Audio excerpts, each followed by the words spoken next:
All right. First of all, Stan, I want to thank you so much for coming on. I appreciate it. We haven't talked in a long time.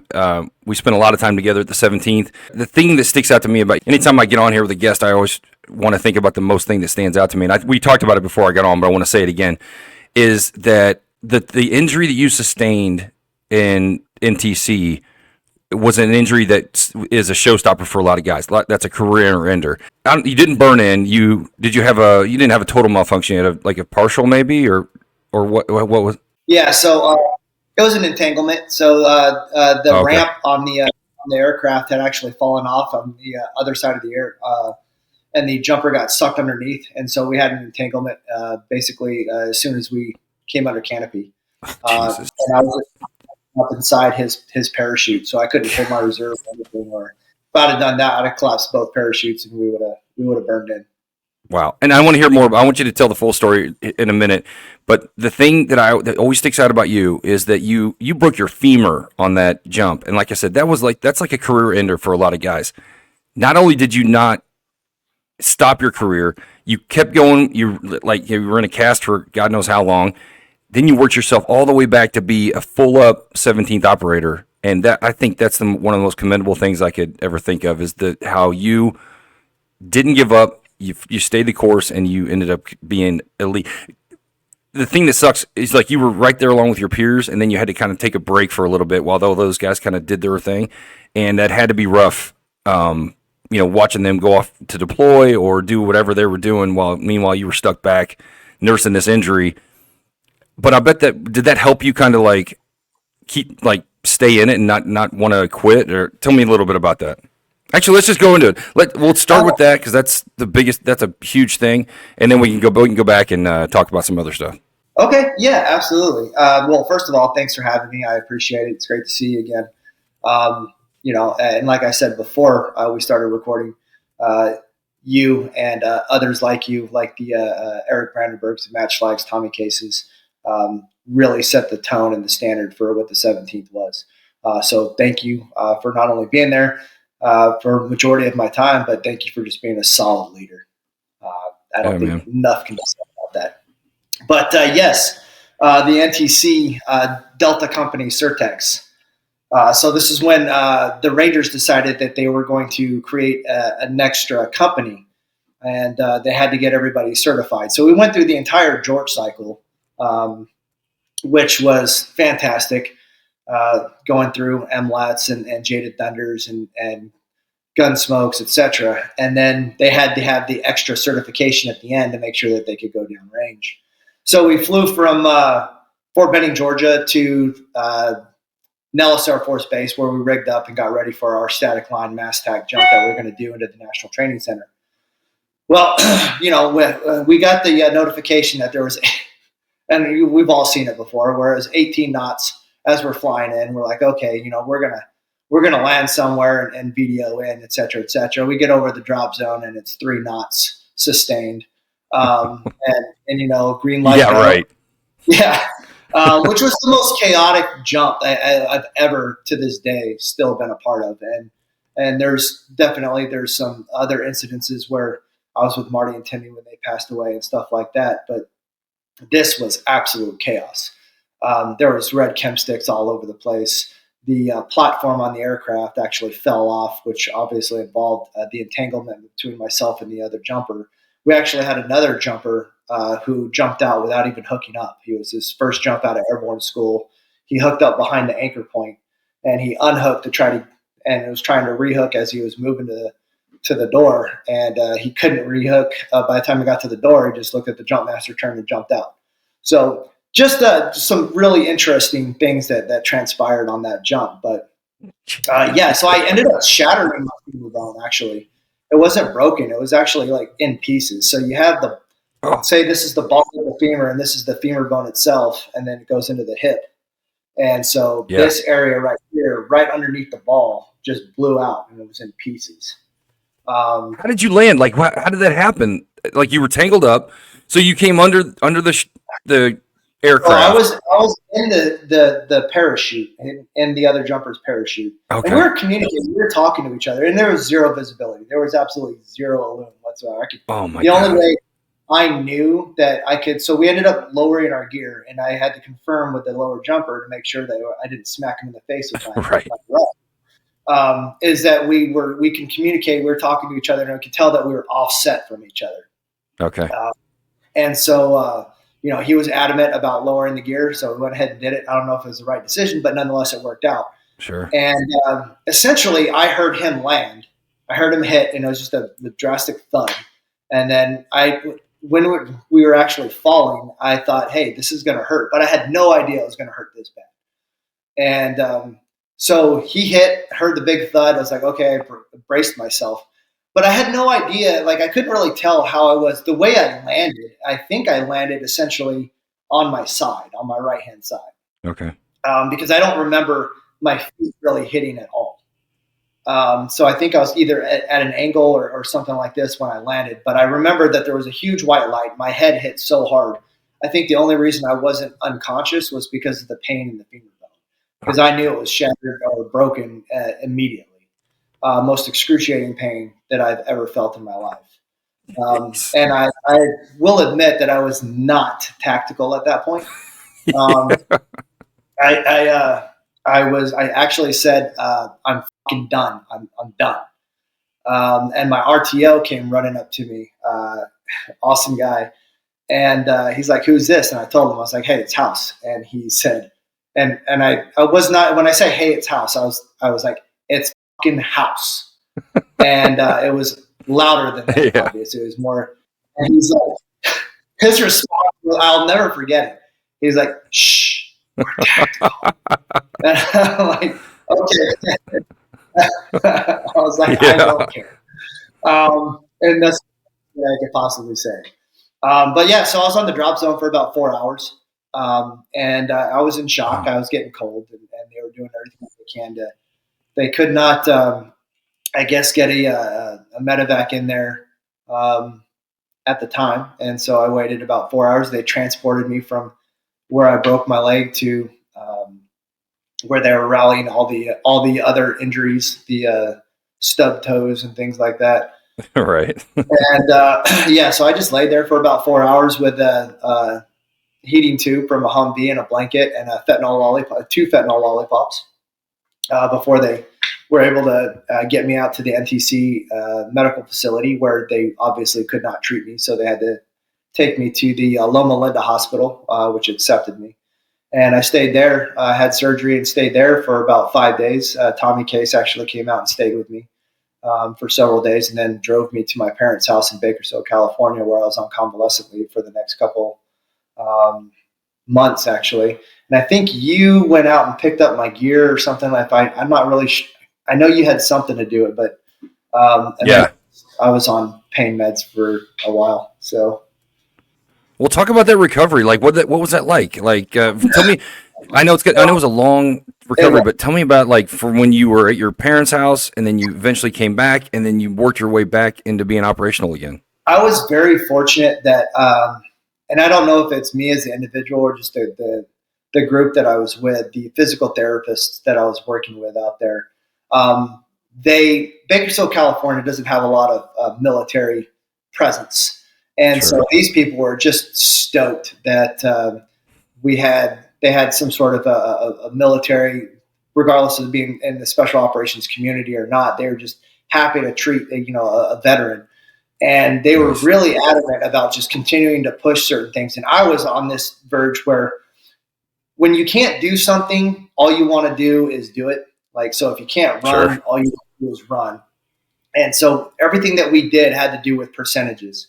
It was stretching the percentage, like stretching the leg, mobility, things like this. And they were always taking certain degrees and adjusting these exercises that we were doing. And every single time I went in, my goal was to improve.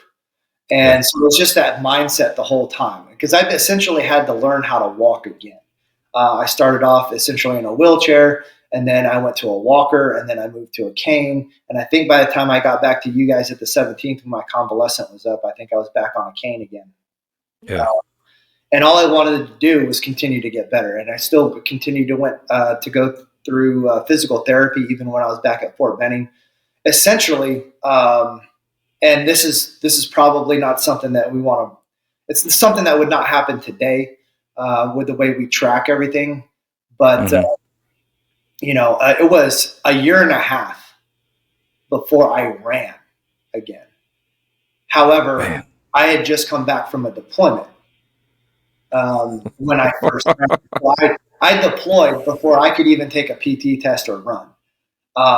And it was one of those things where I was very blessed during this whole process with the physical therapy and this, that, and the other, that I had great leadership, not only from my flight, but also from the squadron itself, because Robbins Air Force Base wanted to do a med board. And Yeah.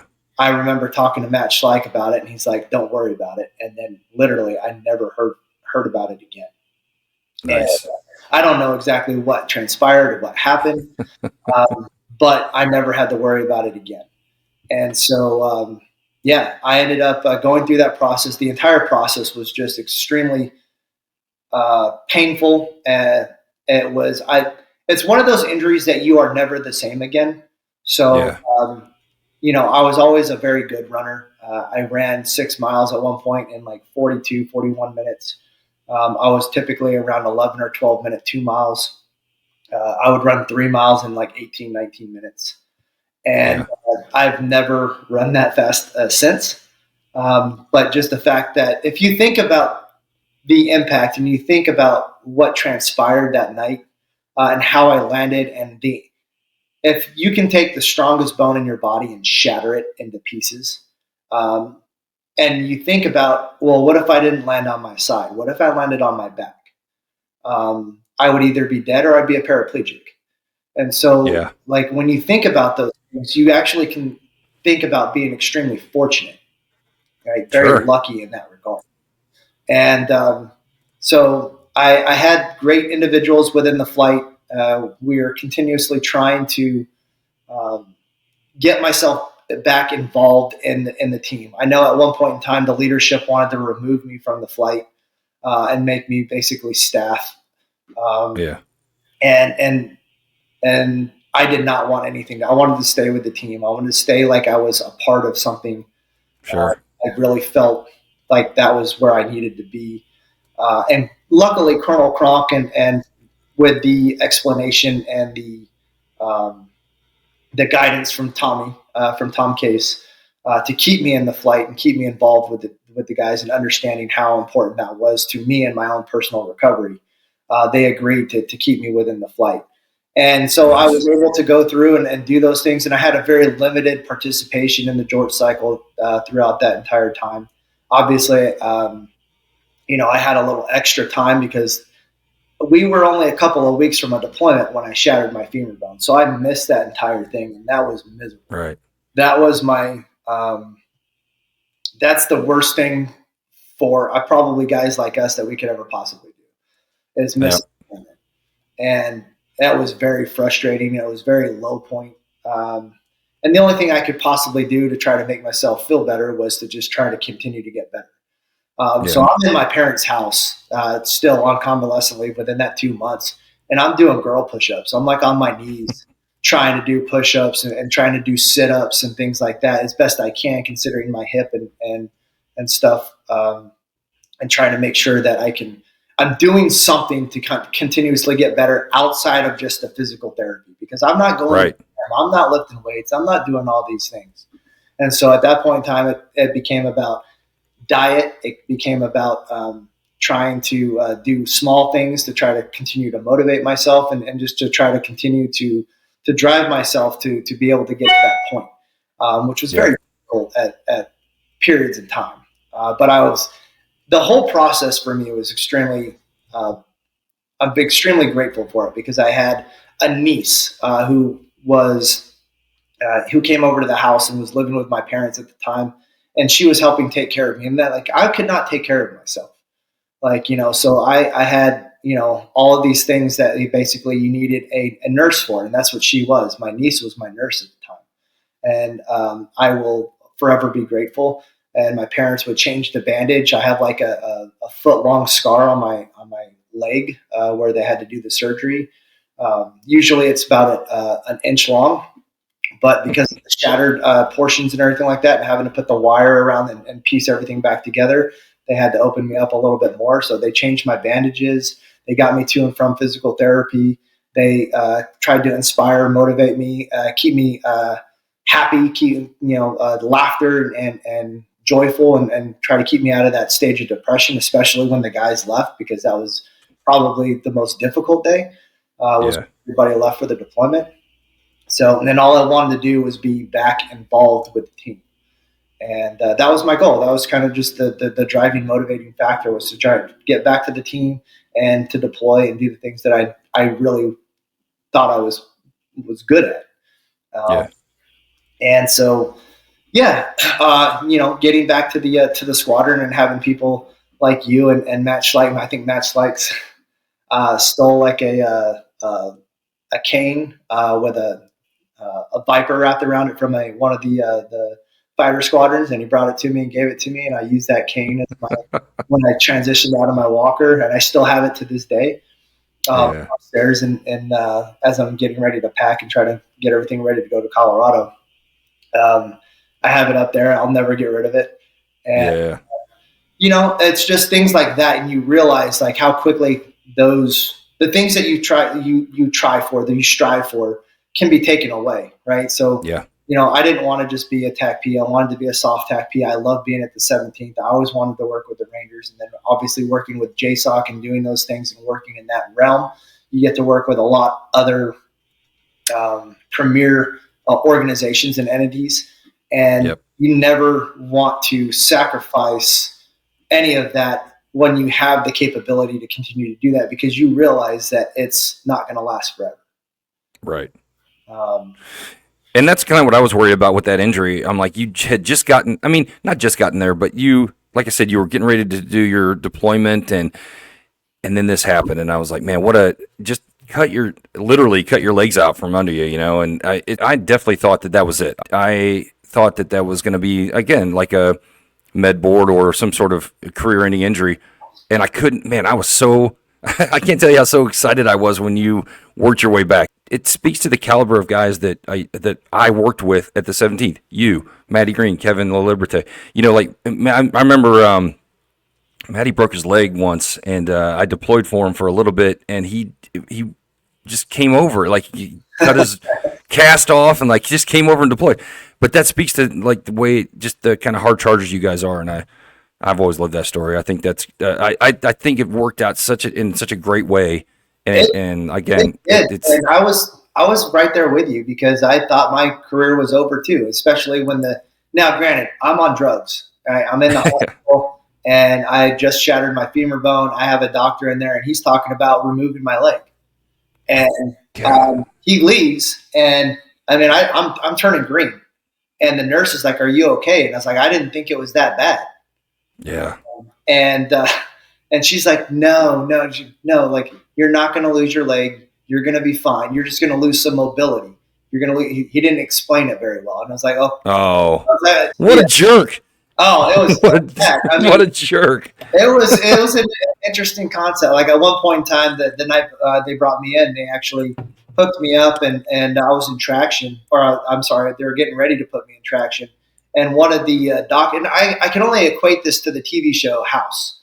Right, where he's got all his little cronies around him, and he's making them look bad and stuff.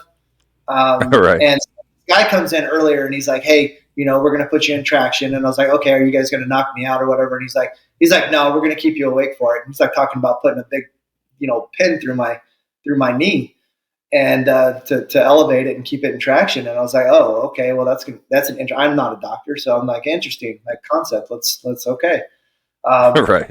And the doctor comes in with that guy and a couple other, like two other doctors. And he's like, "Hey, we're going to put you in traction. We're going to knock you out." And I was like, "Why are you going to knock me out?" And it's like, "I thought you guys were going to keep me awake." And he's like, "No, why would we do that?" And I was like, "Well, that guy told me." And he looks over at him, and then he looks back at me, and he's like, "No." And I was like, "Okay, well, do what you got to do." Come on. So it was good though. Like, I mean, I felt taken care of. Like, I had the military come in there. They escorted me. They stayed with me the entire time. Sergeant Major Merritt came and visited me in the hospital. Oh, cool. he's like, no Ranger will be left behind. You will deploy. You'll do this. And I was like, again, I'm on drugs. And so my mom shows up from Bakersfield a couple hours away, and she walks in, and I'm like, Mom, I'm going to deploy. And she's like, so Hopefully not right now. I mean, geez. not right now. Oh. So yeah, but So hold on. So you shatter the femur. So what did they, like, you kind of alluded to it. They cut you open, and then they had to like piece it all back together like a puzzle almost. So like, again, this part right here was blown out. It was in like Sure. 20 some odd pieces. And so they had to piece it all together, and they put a wire around it, which is still there today. I got 2 bolts in the ball, like going in from the outside here in. And so I got 2 big bolts going in there. I got a rod all the way down, the wire around the shattered portion of it, and I got 2 pins above the knee. So, Wow. You kind of mentioned it before. How does that feel now? Like, does it ache, or is it like, can you run on it, or? I have moments. Like, I'm still very active in the gym. I go to the gym like 5 days a week, and I think that helps. I think Sure. that I didn't. I think that you don't use it, you lose it, type of a thing. Yeah. But there are days where there's some throbbing and some pain, and I have that in the hip and I have it in the knee. But that's just something that I've come to terms with and come to grips, and I understand that that's kind of like who I am now, and I just try my best to push through it. It's actually worse when I ride my motorcycle, and I get a lot of pain in my knee from it, where it locks up. Oh, really? And, yeah. So is this from being in that position the whole time? Like, you just? I think it's from the position that I was in when I'm riding my motorcycle, that the leg doesn't really enjoy it anymore. Yeah. As opposed to before the incident, where it just didn't matter. I was extremely flexible, and I could do all these other things. Right. But like I said, the pain in the knee is a little bit more burning. The pain in the hip usually is more of a throbbing, but it's not an everyday thing. It's maybe a once a week type of thing, and maybe it lasts for 30 minutes or so, and then I maybe take some Tylenol or something like that and move on. But so I had surgery that morning. The very next morning after I broke my leg, that midday, they had me up and doing physical therapy that same day. And they said, that's awesome. The thing you need to do is you need to make sure that you continue to stay active. Okay.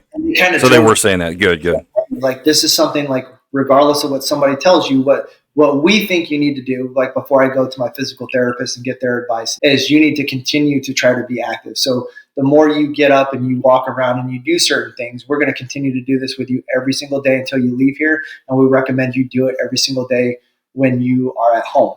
So if you're not going to physical therapy that day, we recommend that you get up and walk around the house or try to do something like that, which was very difficult, like the first week, right? I could barely even get into my parents' place because it was steps and things like that. So it was very much upper body getting me around doing these things until the pain subsided enough in the leg that I could actually like maneuver to a certain point. By the time I left my parents' place, I was taking my walker and going down to the gas station down the block to just try to get out of the house and get like a cappuccino or something like that. Nice. Because you could only be in a house for so long. Sure. And it was not enjoyable. I had to get out and get something done. So, yeah. But yeah, so I think getting up and I have a 97-year-old Navy veteran from the Battle of Okinawa down the street here, and he is out walking 3-4 times a day on his walker at 97 years old, just to continuously be, to move and keep those joints going. And he's doing fantastic. So if he can do it, then I think, it's a pretty good idea that, we all probably need to try to stay as active as possible. I'm not saying we have to get up and just do, at some point in time, you're probably going to stop working out or lifting weights or doing certain things. But if you can do it, as long as you can do it, the better I think you're going to be. Yeah. So I think that's one of the things that we should all continuously do. Like my grandfather, before he passed away, when he was 92, I believe. Anyway, he had a set of dumbbells under his bed, and he would use those like every single day. and this is my mom's father. And he unfortunately passed away in a car accident, no less. And so he was continuously trying to stay active and do certain things. And I really think that it's something that we should all try to do. Oh, for sure. Because if you don't, at some point in time, it's going to creep up on you and you're going to start feeling older than you really are, especially in the world that we live in, where we're throwing ourselves out of planes and just crashing into the earth Right. on a regular basis. Well, I've always thought that was the biggest thing about you that I remember, and that I've always held you in such high regard because of that, because of the way you worked back. And I just think that's commendable, man. We all kind of were counting you. We're like, man, that's, we were talking very negatively about it at the very beginning. Not negatively about you, but like, oh man, that's it. I think he's done. And you worked all your way back and ended up doing a lot of good stuff, which we're going to get to here in a minute. And I just wanted to let you know that I thought that was really commendable, man. I think that's awesome. That means a lot to me. I appreciate it. Oh, my pleasure, man. Yeah, know, it's well deserved, like I said before.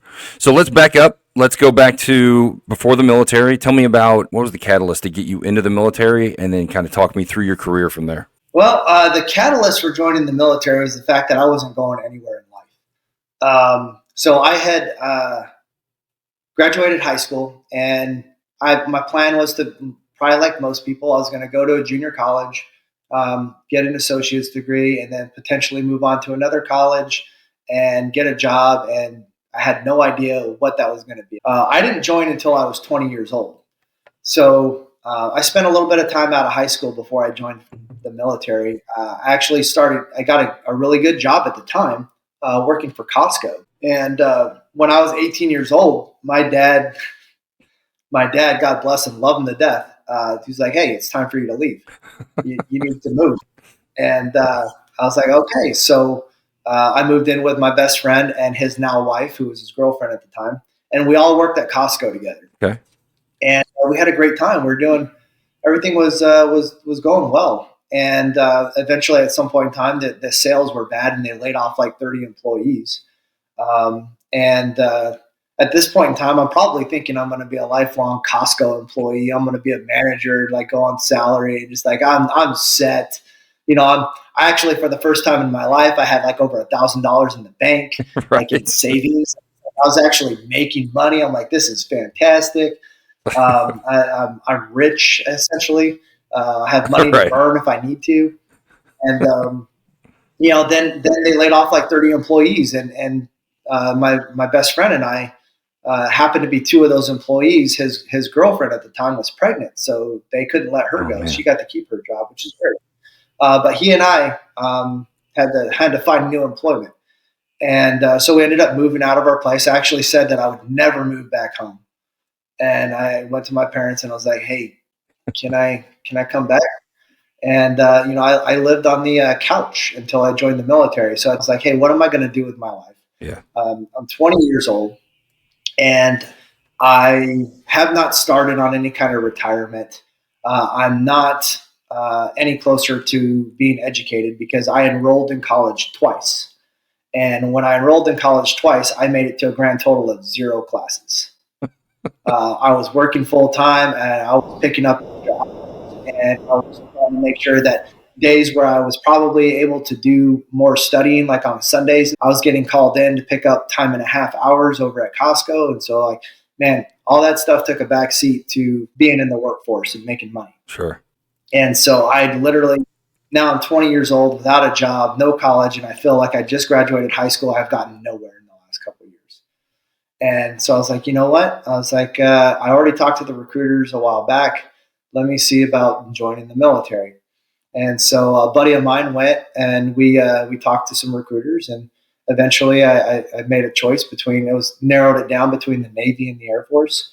And I tell you, if I would have joined for the recruiter and the way they made you feel special and did things for you, I would have joined the Navy.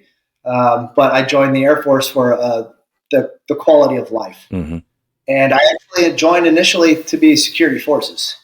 And because I wanted to be a highway patrol officer. And before I came in, one of the things that I did try to do was to join the highway patrol force. And I took their test. Unfortunately, it came back that I was too young and I had no life experience. The physical fitness portion of it was not an issue, but I think I was like 19 at the time when I took that test. Yeah. And I can completely understand that. The great thing is my best friend, the one I was living with, he's been in the highway patrol office for the last 20 years now. Nice. So really, after I went to the military, he got accepted at some point in time after we both got turned down initially, and he just kept plugging, and he finally made it, and he's been doing great ever since. Awesome. Super happy for him. I tell him all the time, it's like, hey man, you're living our dream, and he's like, you know what? Sometimes I wish I would have joined the military. So we kind of flip flop on that. But yeah, so that was kind of like the driving force for me to join the military. Like I wanted to go to school and do certain things, and I never made it to class. I wanted to get started on a retirement. I didn't want to work when I was like 80 years old and be bagging groceries or something like that. Right. So I made a choice. I joined the military, and then once I was in the military, it was only going to be to garner that life experience. And I was going to be security forces, and then I was going to get out, and then I was going to try out for the highway patrol office. Well, when I was in basic training, they had these guys come by. They had combat controllers come by. They had pararescue men come by. They had the TACPs come by and give their presentations or briefings on, the career fields and what they do. And initially, I thought this whole combat control thing was cool because they had like this bright red beret. They're in the special operations community, special tactics. The TACPs and the PJs were both primarily the conventional ACC mission set. And so I was like, oh, well, this combat control thing might seem like kind of cool. Mm-hmm. Well, I ended up taking their pass test. I swapped my career field from security forces into combat control. And I spent like the next year and a half in the pipeline. I went to airborne schools here, air traffic control school, and eventually into combat control school. And the thing is it was not what I thought it was going to be. Mm. I thought it was going to be dropping bombs and doing all these things that all the instructors were telling you it was going to be about. Right. Well, I get the combat control school, and I'm an airman. Right. And I'm in there with people like Derek Argel, God rest his soul. He passed away in Iraq in the early 2000s. Sean Harvell was in my class. Oh. Orvosh. So I had some really spectacular controllers on my team.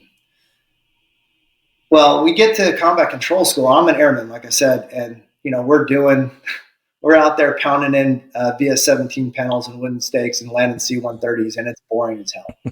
And I was like, this is awful. And not only that, but I'm an airman, so I'm not allowed to talk to the aircraft. It's all the cross-training NCOs and officers who are talking to the aircraft. Yeah. I'm not doing anything. Just the bitch boy who's down there with a sledgehammer and some VS-17 panels and some stakes running up and down the airfield, freaking pounding these things in. And then their close air support portion of their it was like a day long, and it like focused on the laser safety cone. Okay. Which, I mean, I guess that made you a JTAC if you knew the laser safety cone. Now, granted, I'm probably exaggerating a little bit. It's been over, probably like 25 years since I was there. But right. Like, a lot of controllers out there are like, "Who's this? What are you talking about?" Yeah, and I was just like, "This is not what I want to do." Sure. So I was 6 days from graduating, 6 days from getting my beret, and I was like, "I don't want to do this for the next 4 or 6 years. Like, this is not what I want to do."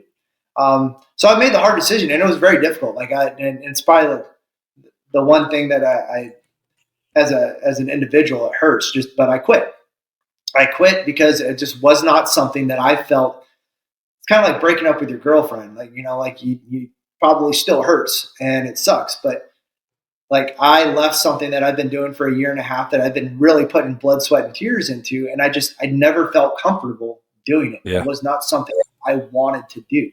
I wanted to focus on close air support. I wanted to be that guy dropping bombs. So when I left and I went back to the Medina Annex, which was kind of like our hub, back in the day, I went to the TACP recruiters and I was like, "Hey, do you guys actually do this close air support, dropping bombs type of a thing?"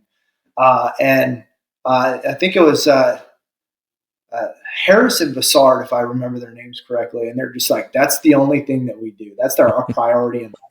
Like, there's other things that entail, but like your primary skill set is taking munitions and dropping them in close proximity to friendly forces." And I was like, well, that's what I want to do. And they're like, okay, well, let us confer with the combat control schoolhouse to make sure that your story adds up and you're not lying to us about why you left. Right. And then, like, do your due diligence, et cetera, et cetera. And so it took about a week or so. And they came back and they're like, hey, we're going to give you a pass test and you're going to head off to Hurlburt Field, Florida for tech school. And from there, I went to Hurlburt Field, and the rest is history.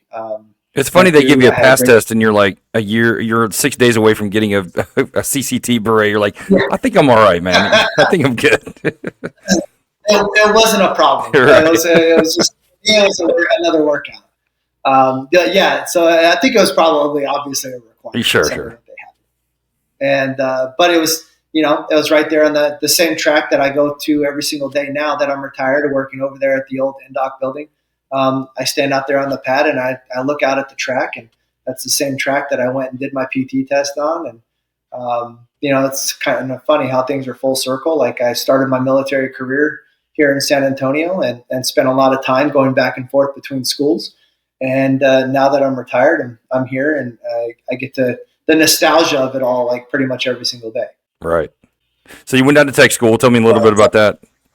Tech school was great. I mean, we had a really great team.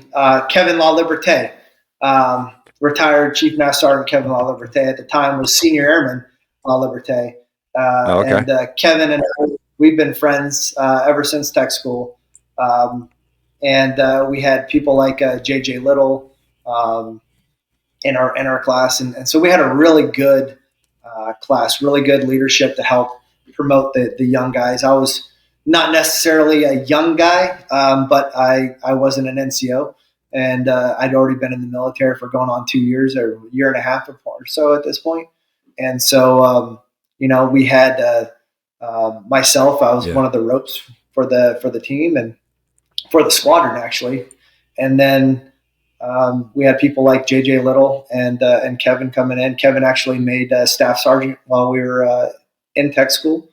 And we didn't really have any problems. We went through and, man, we rocked out that PT test and we all passed our test and everything was really, it wasn't, I don't want to say it wasn't difficult, but we'd already had I'd already been through air traffic control school and things like that, which was probably a lot more difficult in my opinion, probably because it's not something that I really enjoyed, and so it takes a little bit more effort to learn things that are not really piquing your interest.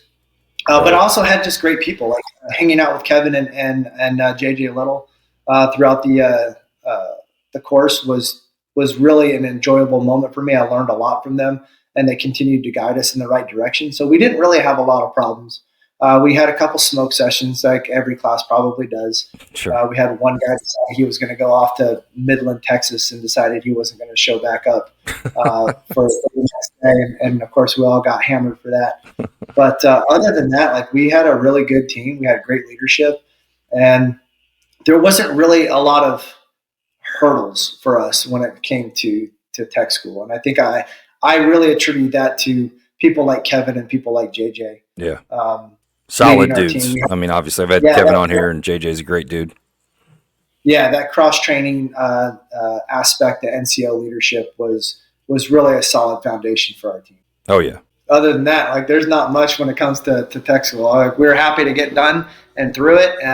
The one thing I will say is, I was really hoping that I'd get to go to an airborne unit because I was already airborne qualified when I got there, and then I ended up going to Fort Hood because apparently I put something about being on Texas on my dream sheet or something like that. So I ended up going to Fort Hood even though I was airborne qualified. And I wanted to go to 82nd, where I can jump and do those kind of things. But right. I ended up going to the 9th Air Support Operations Squadron, which turned out to be kind of a blessing.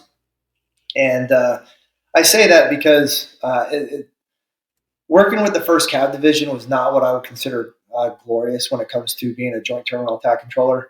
But, they have a tendency to think their Abrams tanks can pretty much solve all problems. Right. I will say that having 2 squadrons there, the 9th ASOS and I think it was the 11th ASOS at the time, who was supporting 4ID. and then having the ASOC and the group, and there was a lot of TACPs to learn from on Fort Hood. So if you look at it in a certain aspect, hey, maybe the mission set's not really where you want it to be. But if you look at like picking people's brains and going on cast TUIs and learning from people, man, it was actually a really good place to be. Oh yeah, a lot of corporate knowledge, a lot of great JTEX for sure. Fantastic At Fort Hood, especially when you're a young guy and you don't really know and you're trying to learn things. And I tell people all the time, you can watch somebody screw up and still learn something. Sure. Like there's so many different people to learn from, and so many different perspectives, and so many different ways to execute a mission. And man, I learned a lot from that. It was actually really good. They actually set up I think we had started setting up a training program and a training flight back then before I left to the 17th. And we were doing a lot more. So I remember like the whole thought process when I got to the 17th was that the conventional community was doing a lot of static OP stuff. Mm-hmm. The fact of the matter is we were doing so much dynamic training at the 9th ASOS. It really set me up for success when I got to the 17th because everything that we did was extremely dynamic. Yeah. And I remember having this conversation with Tommy at one point in time. I was like, hey, I can't speak to all these other units, but I know for a fact that the 9th ASOS, we were doing a lot of dynamic. We never did static OP casts. Oh, that's awesome. Unless we were doing live stuff, then obviously you had range restrictions, but we were doing a lot of MOA casts.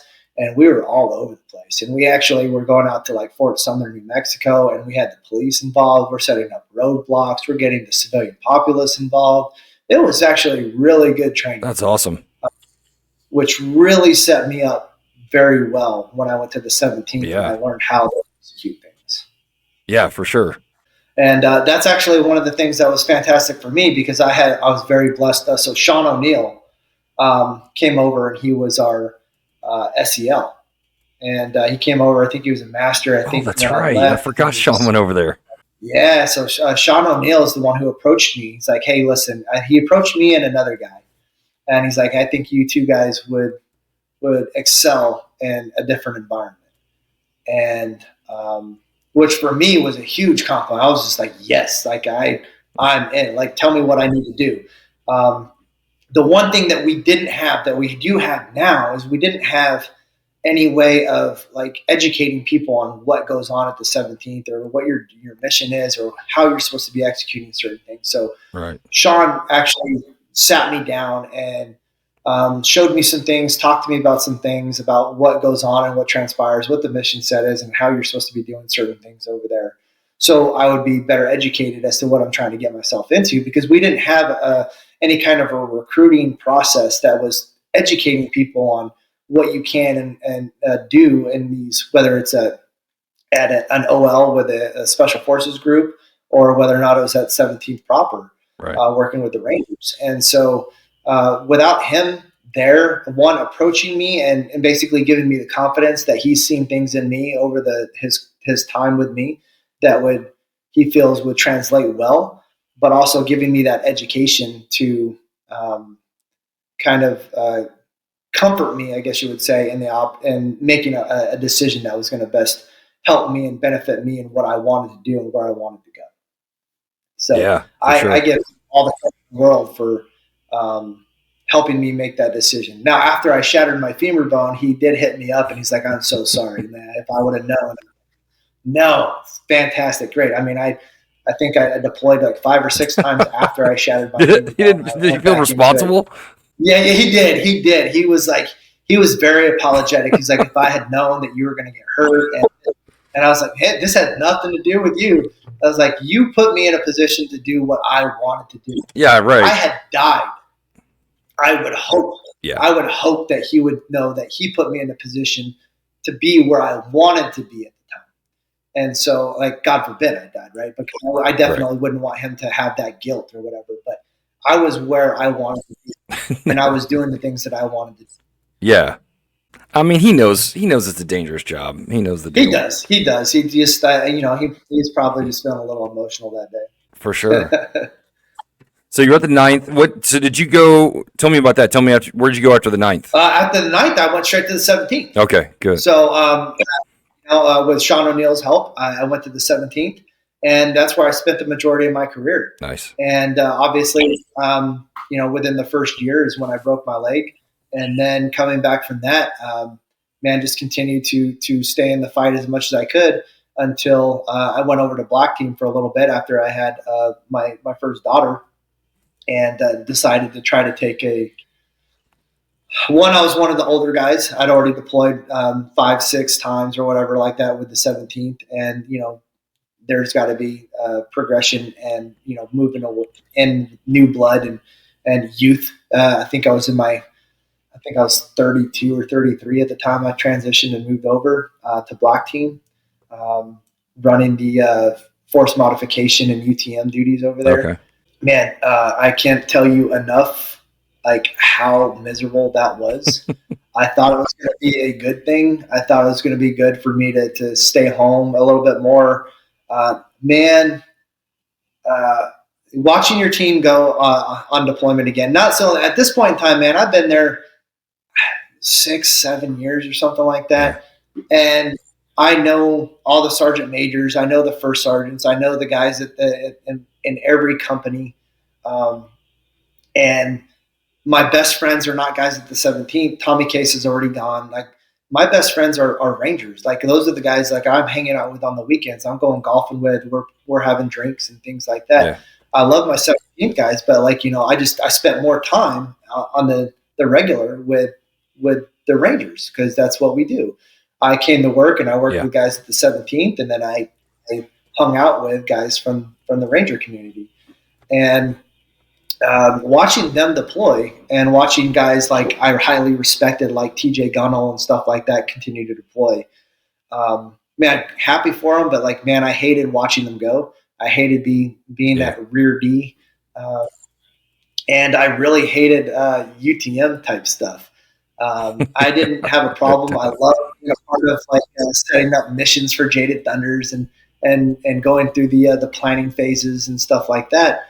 But I hated some of the other stuff that went through. I don't think there's any place for somebody who's not a training manager to do UTM stuff because it's a whole different career field. It's a whole different job that you're essentially trying not to fail because it's a commander-led program. And there's nobody like you go on if the program manager, the C, the primary C or the primary JTAC I for the squadron can't do something, then you're over here helping them out and doing those things, and you're going to these planning conferences and stuff like that. But when you're doing that, there's nobody helping you with UTM stuff. There's nobody helping you with all the other kind of stuff. So it's like one of those things where you're helping everybody else, but nobody's helping you. Right. And then of course we had the tragic incident with Josh. He was very adamant about trying to take care of the team and get guys things that they needed, and he did things probably differently or his thought process was different than other people's. Oh, for sure. And at that point in time, it's kind of like one of those things where maybe it's time to start looking at other opportunities. But it was hard because you spend so much time running a gun, and as much as I did, and you guys were, especially when you were in Gray Team, 285 to 300 days a year, your TDY are deployed. Is rough. And then for you guys I think were more than that. I mean, you guys are probably home 30 days a year. Yeah. That's what it seemed like anyway. So you do that for 6, 7, 8 years, where you're gone 285 plus days a year. For me, it was fantastic. That's what I always wanted. Now you have a family at some point in time, you got to realize that there's certain things that they need. Right. And so you start making adjustments and, to be there with my daughter. And then we had just found out that we were going to have another daughter. It was time to kind of make decisions to be around more, right? 285 days a year doesn't really facilitate being an active father.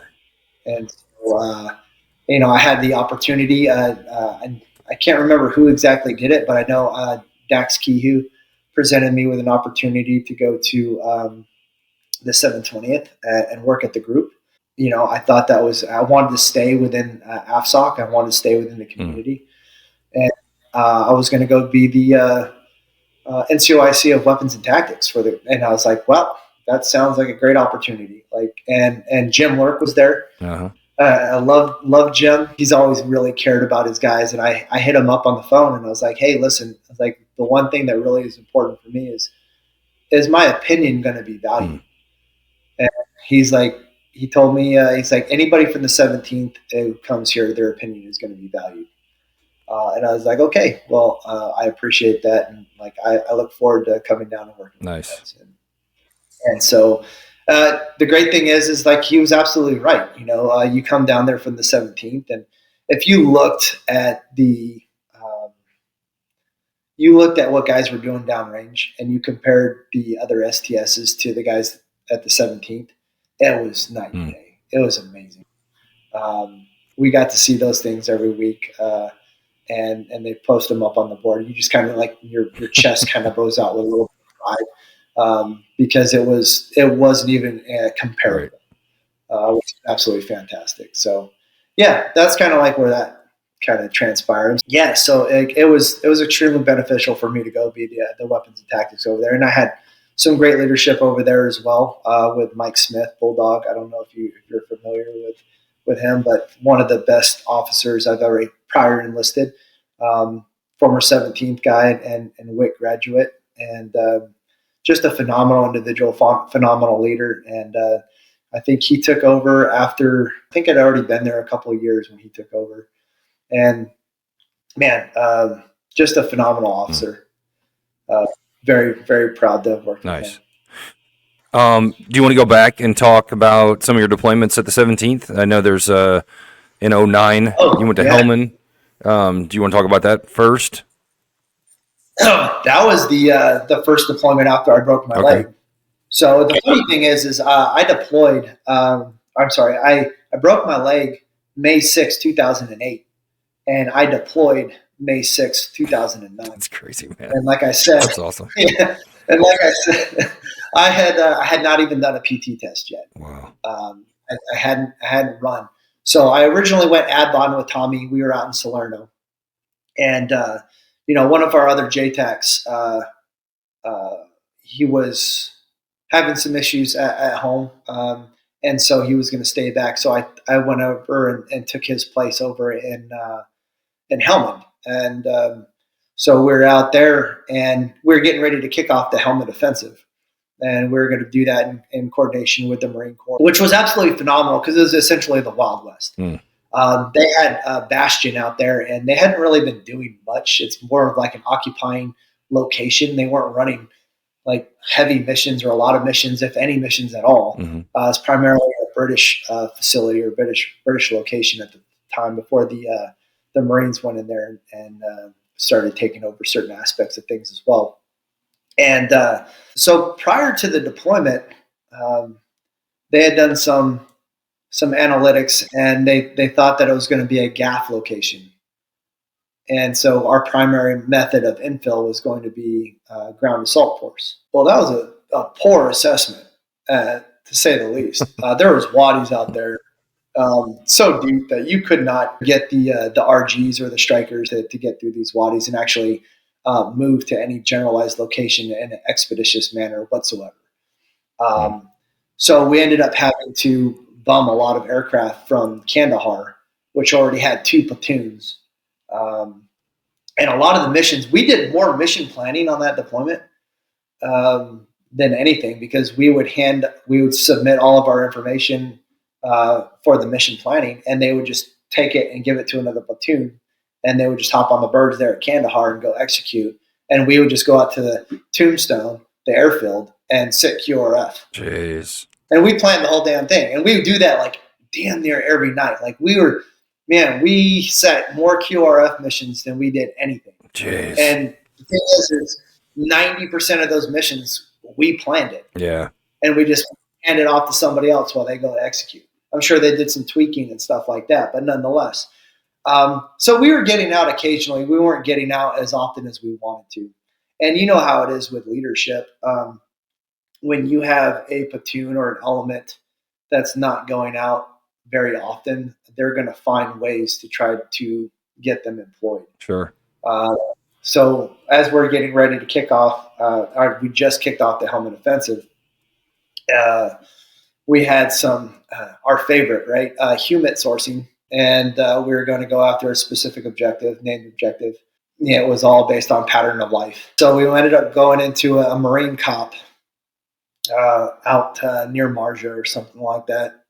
I wish I knew exactly where. I don't have all the details anymore, but man, we were out there a day prior, and I'm out there in 115-degree weather, running ISR sources and getting continue to run pattern of life, trying to update everything prior to the next night when we were going to infill. So we halved into this Marine cop and stayed there, taking fire throughout the day, running ISR plug, trying to just gen up all the information we could. That following night, we had the Marine Corps drive us out to our VDO spot. So we gaffed up and we had our VDO location. We all dismounted. This is a pre-planned operation. Yeah. And the thing that still to this day astounds me is, again, pre-planned. We should have everything should be in place. Right. Well, as soon as we hit VDO and we started to try to make communications and comms with the aircraft, nobody was there. Nobody was on station. And I remember specifically the first sergeant at the time, and he was just like, it takes a hell of a lot to kick a Ranger platoon off a target. He's like, let's press, even though we have no air assets. Man. Well, so what happened is like the AOD line had run out, and they hadn't allocated the AOD line for the next day's mission. Oh, okay. So we didn't have any assets allocated to us at that point in time. Jeez. So now we just started like walking towards the objective. The first thing that checked on for the mission was a B1. And I remember because I was like, I don't know what I'm going to do with this outside the fact that I know it has a sensor, so I can utilize that. But he checks on and he's like, I was like, hey, do you have an AO update? And he's like, Roger that, Rangers on the ground. And I'm like, okay, yes. I know. Do you have an area of operations update? Do you understand what's going on? He's like, Roger, Rangers on the ground. And I'm like, I know who I'm with, but do you know the concept of the operation that we are getting ready next? And anyway, so I had to work through all that, and I was just happy that I'll work with anybody, right? You show up, I'm gonna utilize you to the best of my ability. Sure. So I utilized his sensor, and then I think I ended up getting a manned ISR at some point in time. But we get to our objective, and we're split up. Like, it's like I said, it's pre-planned, and we have several different locations, and we're not. We had essentially two different missions that we were going. We had BRP, the Battalion Recce Platoon, with us as well, and so we're basically set up in kind of like a perimeter, separated geographically in 4 different locations. Well, we're sitting there, and the sun's rising. It's daylight. We should not technically,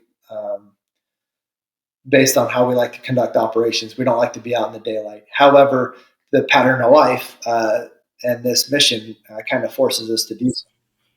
And everybody's taking their helmets off and this, that, and the other. And I'm doing the same. I'm no different.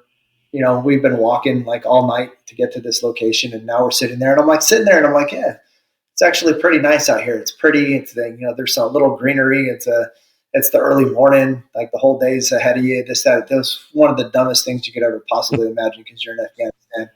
And next thing you know, like 3 of our 4 locations, we got hit into a complex ambush. And just my position alone was taking fire from, I think it was like 2 or 3 different locations. We had a sniper shooting at us. We had a guy within 15 feet. Like, we were fighting on the other side of a road. And you know how you have the road, they have irrigation ditches on each side of the road. We're returning fire. I remember literally turning around, shots going off, that it's ringing, it's going right by their heads, right? That distinctive freaking sound that the a round going by your head, the zings and the clicks, and everybody's trying to put their stupid helmet on because we all had our freaking helmets off, trying to wipe the sweat our brow because we're super smart. And I remember just low crawling, and I'm calling in troops in contact, and I'm telling the B1, I'm like, I need a quick reaction. I need some sort of a platform that I can engage with. I'm literally taking fire from 10, 15 feet away. I don't think I can engage this guy, but I know we're taking fire from more than one location, and I need a reactive fires platform on station immediately. And so he calls up and he does that. And we ended up at the same time, like we all hopped into this irrigation ditch, and we're returning fire with this guy on the other side of the road. Luckily, one of the NCOs there, man, he had multiple frags, and he was just chucking grenades. And eventually, we finally got him after like 3 or 4 frags. My sniper got counter sniped in the foot. And so he's shot in the foot. And so I know myself and the first sergeant popped out to provide cover fire. This guy shot in the foot. And I've never seen a guy shot in the foot run so damn fast to cover and conceal it. Like he popped out, like he'd never even been shot. Like he was in a race. And he got, as soon as he popped in, like he like dove into the irrigation ditch, and I was like, that's probably not good for you. But nonetheless, he had a little bit more cover and concealment.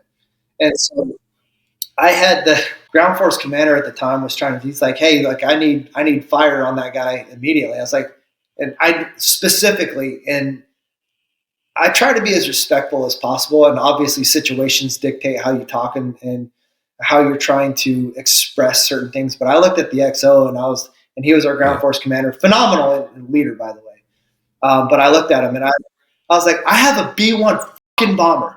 What the fuck do you want me to do? Like the only thing I could do is essentially like do a show of force. Right. And so that's essentially what I did. The B-1 was trying to convince me to drop some bombs, off in the perimeter somewhere. I was like, that's not going to do us any good. Yeah.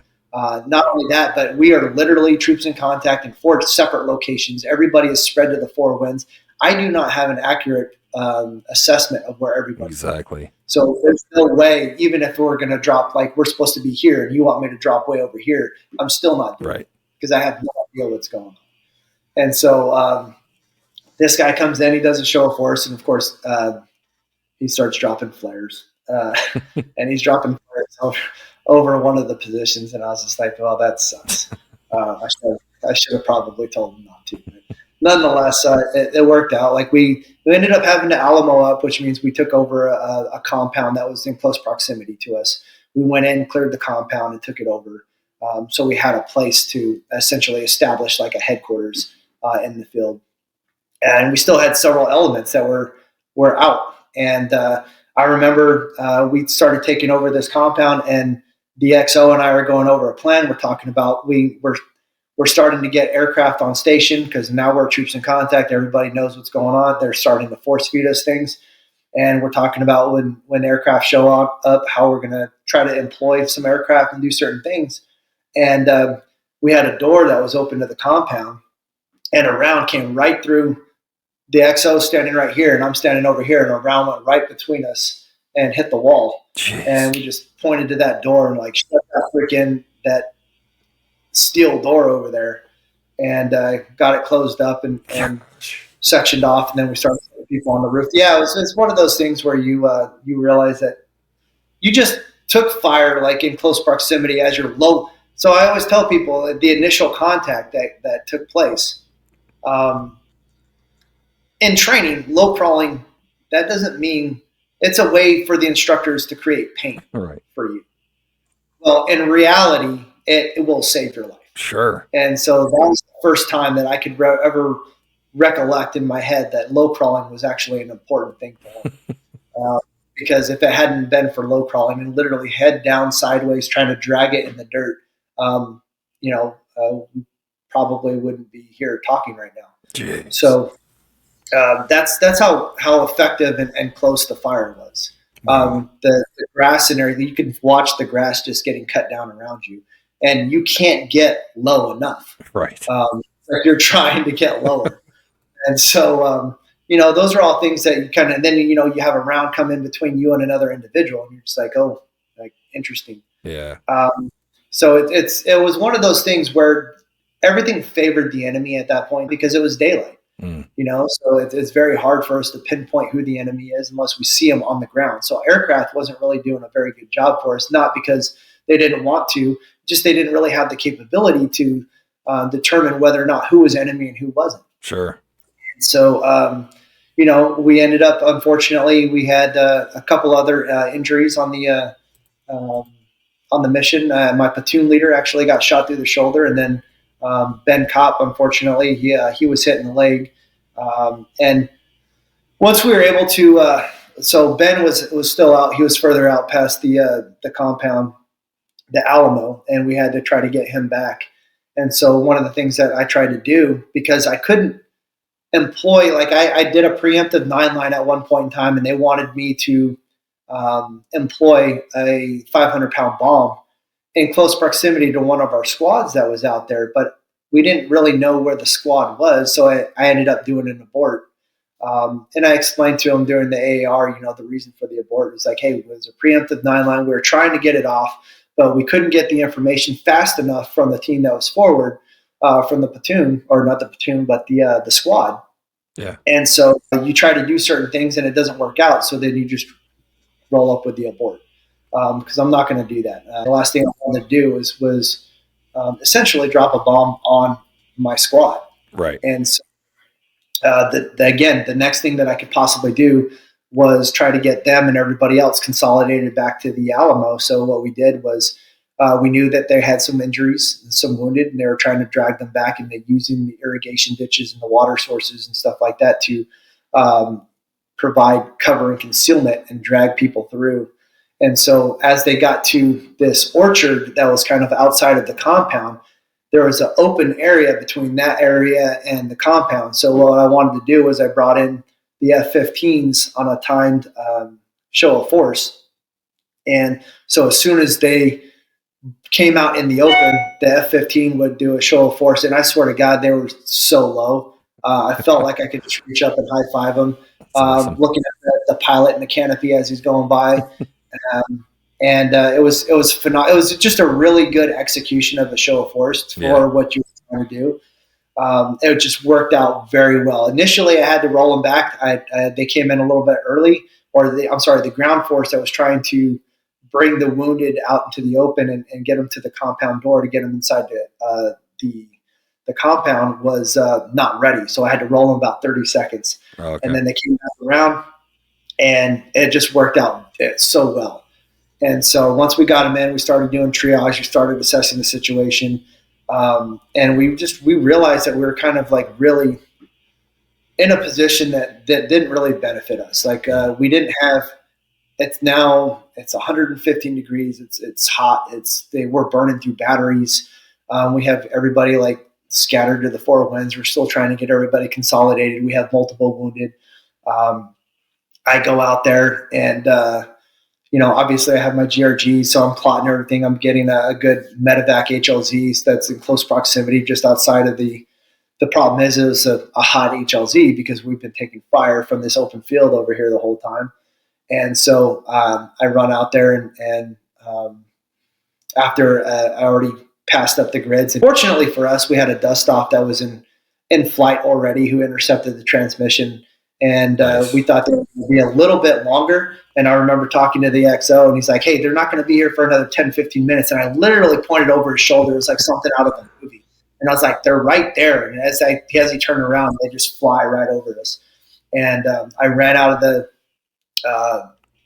the compound by myself with a VS-17 panel like I needed one or something like that. I could have probably just passed him the grid, freaking had him land, pull security, and freaking load him up. But no, I had to explain myself like an idiot. And I ran out there and did all that and started pulling security. And as they landed, and they landed closer than I was anticipating to the compound, which was fantastic. And the Rangers doing what Rangers do. They freaking loaded those guys up, got them flushed out with a quickness, and really executed that entire thing extremely well. And so then we got back into the compound, and we're still trying to figure out what we're doing. So for the next several hours, we're trying to conserve battery life because we don't have any We don't have the 160th not coming to pick us up. Mm-hmm. It's in the middle of the daylight, and we continued to fight through it for the next several hours until we coordinated with the Marine Corps, who dropped us off initially, to come out and pick us up and take us back. And it was just one of those things. I could talk about this mission for days, because there's so much that was involved in it, so much that I'm not going to get to here. But I know that there's Ethan Brown has a book coming up, his volume 2.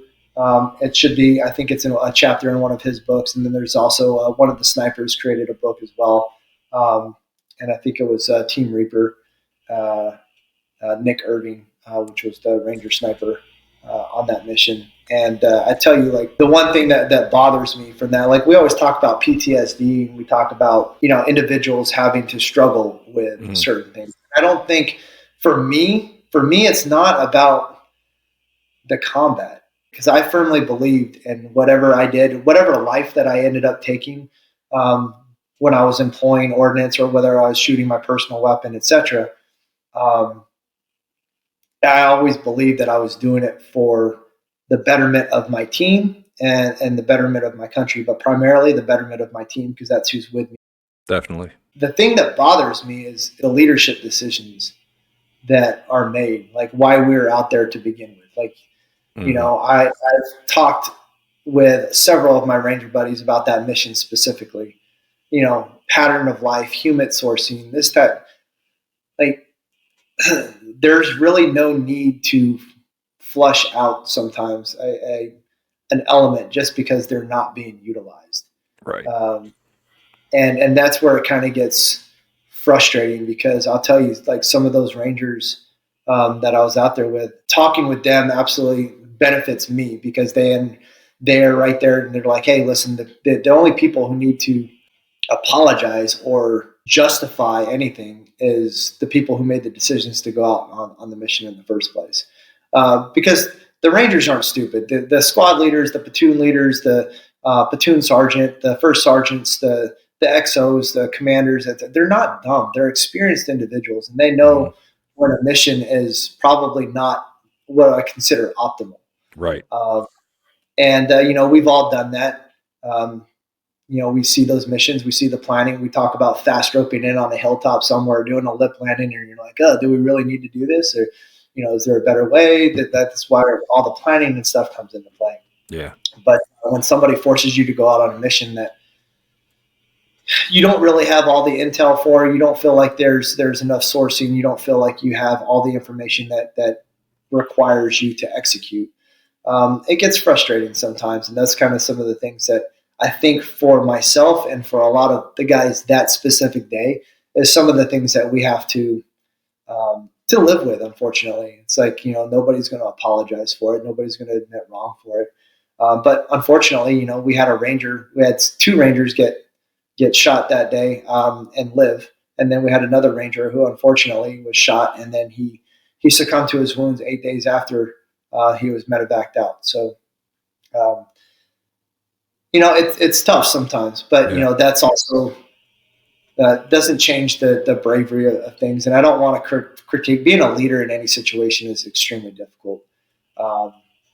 It just, if you could communicate and figure out those answers, then you can come to a resolution. You can start to forgive or things of that nature. That's where it gets difficult, when people don't talk and people want to hide things.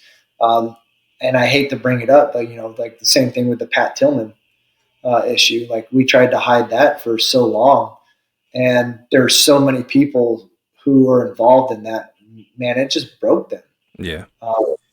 And they had to live with that for so long without anybody acknowledging, from the family to the people who were there. For me personally, that's where I struggle. Like, it's not. I've never felt bad about taking a life of an enemy. I know I unfortunately have been involved with fratricides where, in fact, we took the life of a 34-week pregnant woman one time, and it was not any fault of the ground force we took fire. One of our individuals, teammates, was hit in the head. He survived, but he had to learn how to walk and talk and do all these things over again.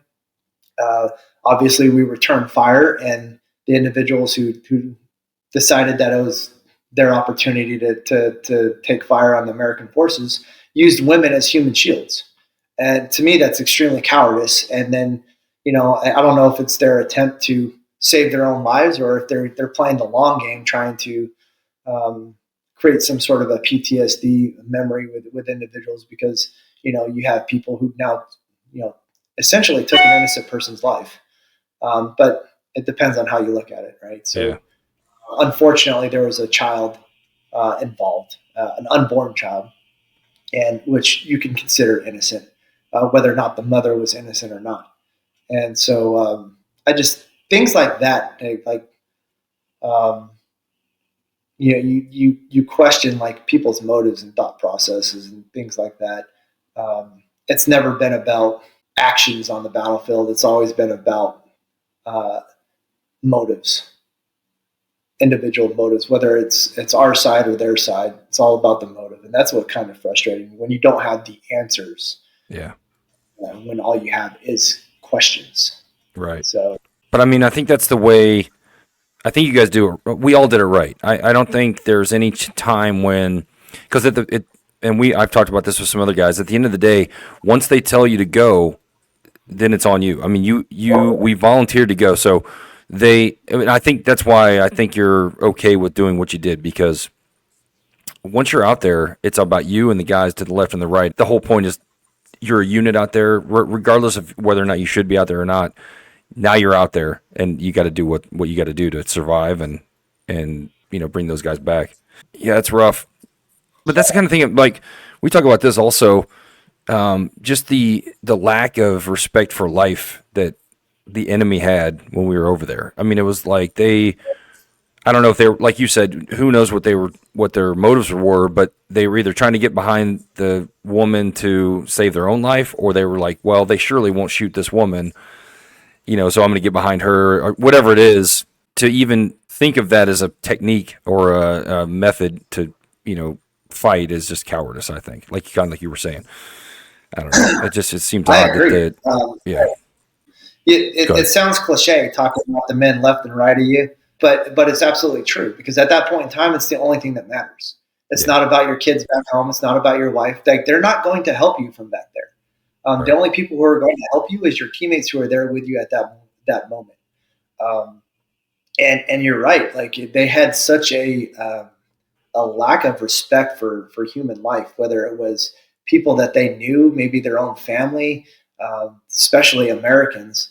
Mm-hmm. It was one of those things where it's almost like they thought we had a more of a respect for life, and we do. We absolutely, like, we are not them, but we are also going to do what we need to do to protect ourselves, sure. So we can get home. And it doesn't mean that we're going to commit atrocities and things like that, but we're definitely going to defend ourselves in the appropriate manner. And the one thing that I love, and JD, please correct me if you think I'm wrong. The one thing I love about the Army Rangers, the one thing that the Rangers do is, regardless of whether they agree with the ROE, because the ROE is always changing. It's changed multiple times. Sometimes it used to favor American forces. Then at one point in time, we could probably all agree that it didn't, and it favored the enemy. And regardless of what it is, the Rangers, it's like they take it upon themselves to be, it's like a test. Here's our left and right limits, and we are going to make sure that we do everything we can to execute in these left and right limits. And that's what makes them good, right? Because if you took away left and right limits, and it was a free for all, and you could do whatever the hell you wanted to, man, I could take 18-year-olds out of high school, just give them weapons and say, just go do, right? But if you give them left and right limits, and you tell them, like, this is what you can and can't do, and this is how you have to act accordingly based on whatever the situation is. Like, that's one thing that they absolutely do better than anybody else.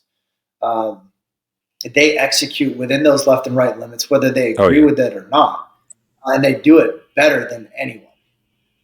That's my personal opinion, and I've had the opportunity to work with Pretty much, I mean, most organizations, I would say. Obviously, I have a lot more interaction with the Army Rangers than anybody else, but man, they did such a great job at executing based on the parameters that were given. Oh, I agree. They're not only are they extremely professional, but they're just so lethal. You know, I think that's what they're lethal in a way. Like you said, it's not just wanton destruction. It's like calculated, controlled violence. You know what I mean? And it's something to see. It really is. When I left the conventional army, it was private this, specialist this, whatever, and you're the Air Force guy, and they're just gonna like, yeah, whatever. You go to the Ranger Regiment, and you're a sergeant, you're a leader, you are recognized for being an NCO and bringing a certain thing to the table, and just the way they interact with you, who's an outside agent within their organization, is night and day from other organizations. Yeah. And just extremely professional, there's no better, for lack of a better term, killing force in the United States military than the Army Rangers. Right. They bring so much to the fight. They have the manpower, they have the firepower, they have the assets. They bring more to the table than anybody else. Now, based on the mission set, there's going to be other organizations that are better to go do than the Army Rangers. But when you're looking for specific things, you're looking for airfield seizures, you're looking for direct action raids, you're looking for somebody to go execute a kill capture mission, which is the DA. Man, you couldn't ask for a better organization. Yeah, I agree, 100%. Hey, do you want to talk about Condu's in 2012? So that was actually one of my most kinetic deployments. So there were so many different. I know which one you're talking about. You're talking about the one where I talked to the platoon sergeant. So, hey, tell me about anyone you want. I mean, whatever stands out to you. I'd love to hear them. Well, so that I want to talk about that one, the one that you brought up, because I'll tell you what, that's one of the. If you just think about like the coolest thing in the world to say at a specific point in time, like that just resonated with me, and it was one of those things that just really. So what happened is we went out on a mission, and we started taking fire. We established a perimeter, started returning fire into a compound. And at some point in time, and it's probably not the longest story, but we had several missions like this on the deployment. But somehow we set off secondaries in the building. Either they set them off or we did. And the building started to catch fire. And so they're continuing to return fire. We're continuing to fire at them. And the fire is continuing to grow. And eventually it gets to the point to where secondaries are going off. And I'm thinking, hey, like, this is a great opportunity. Let's just pull everybody back. Like, man, you're starting to hear scream. Like, people are starting to burn inside the facility and inside the compound building. And, like, hey, listen, let's be somewhat humane about it. Like, let's drop back. Let's put a hellfire on it. We'll minimize collateral damage and just put it all to rest. Mm. And so I was talking to the platoon leader, and he's like, you know what, you might want to go talk to the platoon sergeant about it. So I went and talked to the platoon sergeant. It's funny that he said the platoon leader told you to go talk to the platoon. That perfectly illustrates that unit.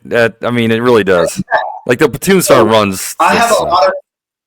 A platoon sergeant essentially runs. There's a lot of power that the platoon sergeant. But there was also a previous conversation between the platoon leader and the platoon sergeant, so he kind of had an idea what the thought process was, and he knew where I was trying to go. So I think he was either like, "Hey, listen, if you run it by the platoon sergeant, maybe like we'll execute." And I will say this. One of the best platoon sergeants I've ever worked with, and we did not get along all the time. Like, we had a lot of headbutting. Yeah. But I can sit there and say that even with all the headbutting, one of the most respected platoon sergeants, from my perspective, that I could ever have worked with, regardless of our headbutting or not. And just really, you sit back and you look at how they lead and how they execute missions and the thought process that goes into it. He was just absolutely phenomenal. Anyway, I go up and I take a knee next to him, And I'm like, hey, listen, hey, there's screams coming from the building now, right? Because you can start to smell burning flesh. And like the thought process, like, hey, let's go ahead and end this. So I was like, hey, like maybe we can drop a hellfire in there. We can let's let me get a round off. Let's end this all like everybody wins. It's a solid victory for the team. Blah, blah, blah, blah. Right. And I was like, what do you think? What do you want to do? And he looks at me under his knife. He's still got his nods on. I can still see the green like on his eyes as he kind of turns his head or whatever like that. He looks at me. And then he looks back straight, just like not even looking at me anymore. Just kind of looks over at me and then looks back straight. And he's looking at the comment. He's like, let them burn. And I had there's not very many opportunities in your life where you don't have a rebuttal, you don't have something else that you could say. Yeah, there's nothing to say to that. I was so taken back by the comment. There was obviously sometimes you let emotions get it. Like there was nothing that I could say that was going to change the impact of what he just said to me. Like I was like, and you were going to change his mind. I'm not saying that it's right. I'm not saying that the thought process behind it was right. I couldn't change his mind. I wasn't like, it's not my decision, right? I can run. My job is to advise, give you opportunities, give you choices, and whether or not the leadership chooses to go with it or not, that's on them. Well, that mentality stems from the fact that when you experience this way more than I did, when you're just doing your job and you're out on patrol or you pull up in a cop or something, and they just come out of nowhere and they just start shooting, that insurgency was such a pain in the ass. Like, I mean, every single time, you're like, an IED would blow up or they would take a couple of shots at you, and it was just like, you get so pissed. The anger, the frustration that every single one of us had at some point in time, if not majority of the time. Somebody shoots at me, I'm mad. I don't care if it's a pot shot or not. I'm angry. Right. I'm mad. And like you are trying to take harm to me and my teammates. Right. And I'm angry and I'm frustrated about it. Like that pisses me off. And so when that happens, at least in our environment, like everybody is the same way. They're pissed off. Yeah. If God forbid somebody gets hurt. I mean, I've seen guys get injured. That's right. And they don't ever, the Rangers specifically, they never delete that grid out of their GPS. Yeah. Like they will hold on to that thing and they'll be like, hey, listen, we're doing a mission. We're 3 clicks off of this objective over here where so-and-so got hit. Like just saying, FYI, like obviously they're not going to go, but like they don't forget. Right. So, I mean, that was a fantastic, that Connie's was extremely chaotic. Yeah. I was going to say, do you have anything that stands out to you during that deployment? I mean, so that's the deployment where I earned my Bronze Star of Valor, and then I think there was several other Bronze Stars from the Rangers, including the Silver Star. We had so much, for lack of a better term, we had so much fun on that deployment. That was also the deployment where UBL was killed. Oh, okay. So like there's definitely a lot of emotions and things driving that whole deployment, but it was that in that location, there was my Ranger platoon and there was another organization there, and we were doing joint hits together. And we just found ourselves in a lot of opportunities to employ ordnance and get in firefights. And it was actually a very kinetic, enjoyable deployment because you're actively going out there and you're executing the missions and you're doing a very good job. You know the jock logs and things like that, and you always see what other people are doing. And you always know like where one element is always doing more than everybody else. Right. Like they're always in contact and they're always getting so many KIAs. And that was us on this deployment. We were kind of leading the charge. We were always in contact. We were always coming back with multiple KIAs, whether it was 6, whether it was 15, whether it was 20, whatever. Like we were always coming back with, very rarely did we go out and not make contact with the enemy. Wow. And it was a very enjoyable deployment, and it was a great deployment because we got to interact with so many different entities. We had, like I said, the other team, but we also had the 160th, which was doing just some phenomenal work with us out there. And We're pulling them in from Mez and doing these things, and it's like it was probably like we had surged early, so we missed.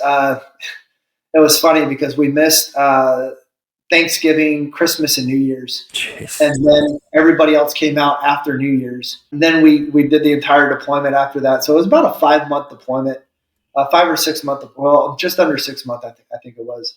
Yeah. And when we were leaving, we also had some hiccups, and so we ended up being one of the last elements to get back to the States as well. But it was just such a fantastic, because we had multiple elements that were rotating. Like, so the other element that we were out there with, they rotated out. So we had worked with multiple teams out there. Same thing with the 160 that they were rotating out as well.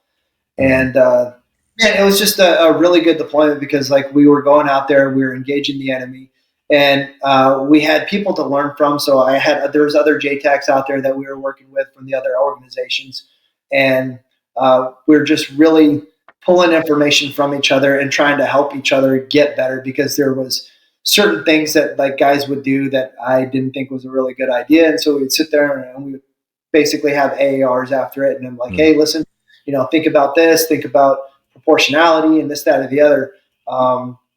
And so it was a really great opportunity. And I'll tell you, like, there was one mission where this organization hit a target over here, and then within a couple hundred meters, we hit a target over here. Mm-hmm. And our target was pretty quiet.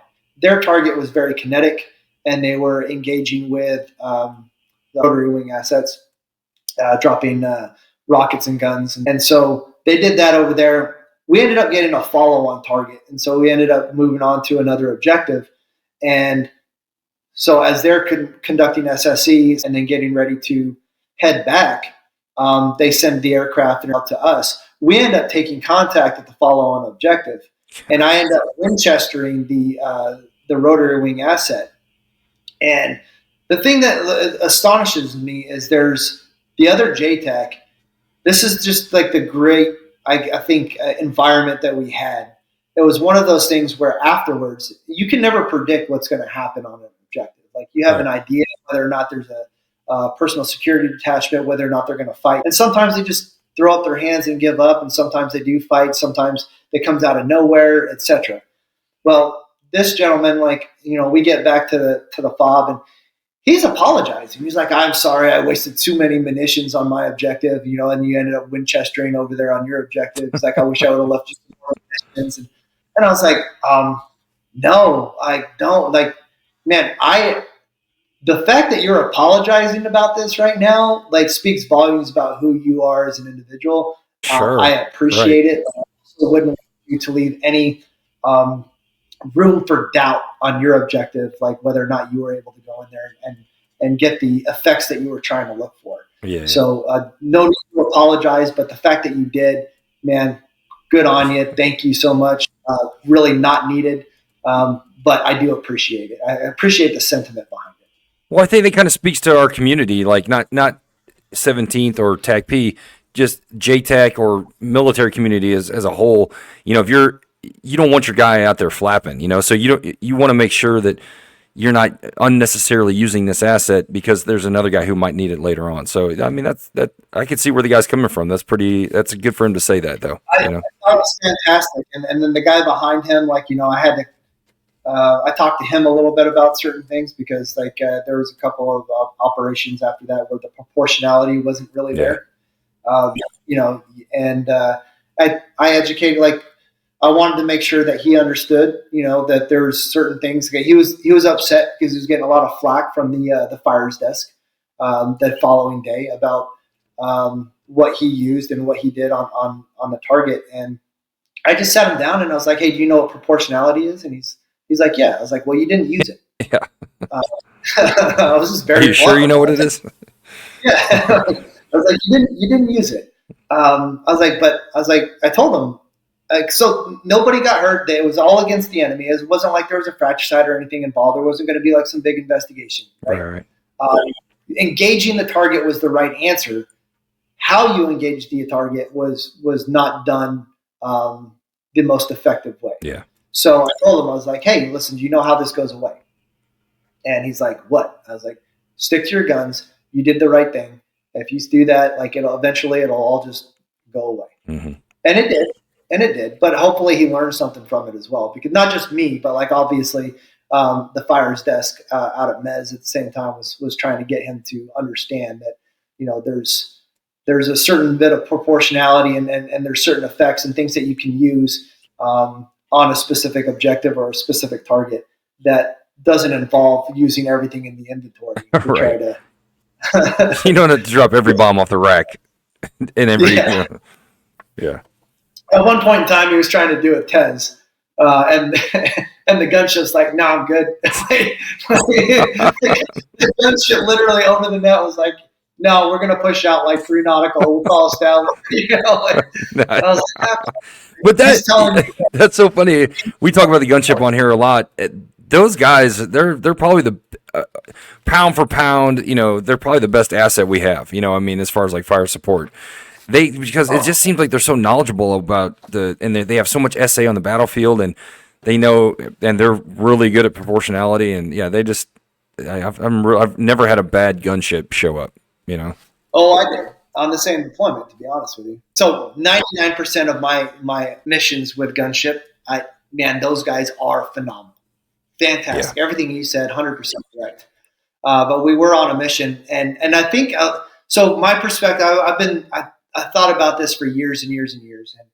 And the gunship was on station. We had 2 separate targets again. We kept doing this. We were doing 2 separate targets, like on the nightly. Like this other organization would hit a target, and we'd hit the target over here. Well, as we are on an objective, the gunship calls troops in contact, and it's like, "Hey, we're in Afghanistan. I haven't heard of a gunship taking fire in." Well, they said they were in troops in contact.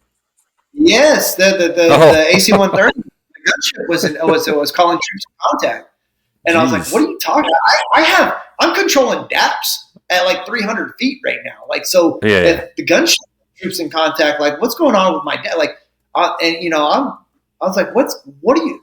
So of course I'm asking the gunship, like, what are you talking about? I'm asking DAPS, I'm asking manned ISR.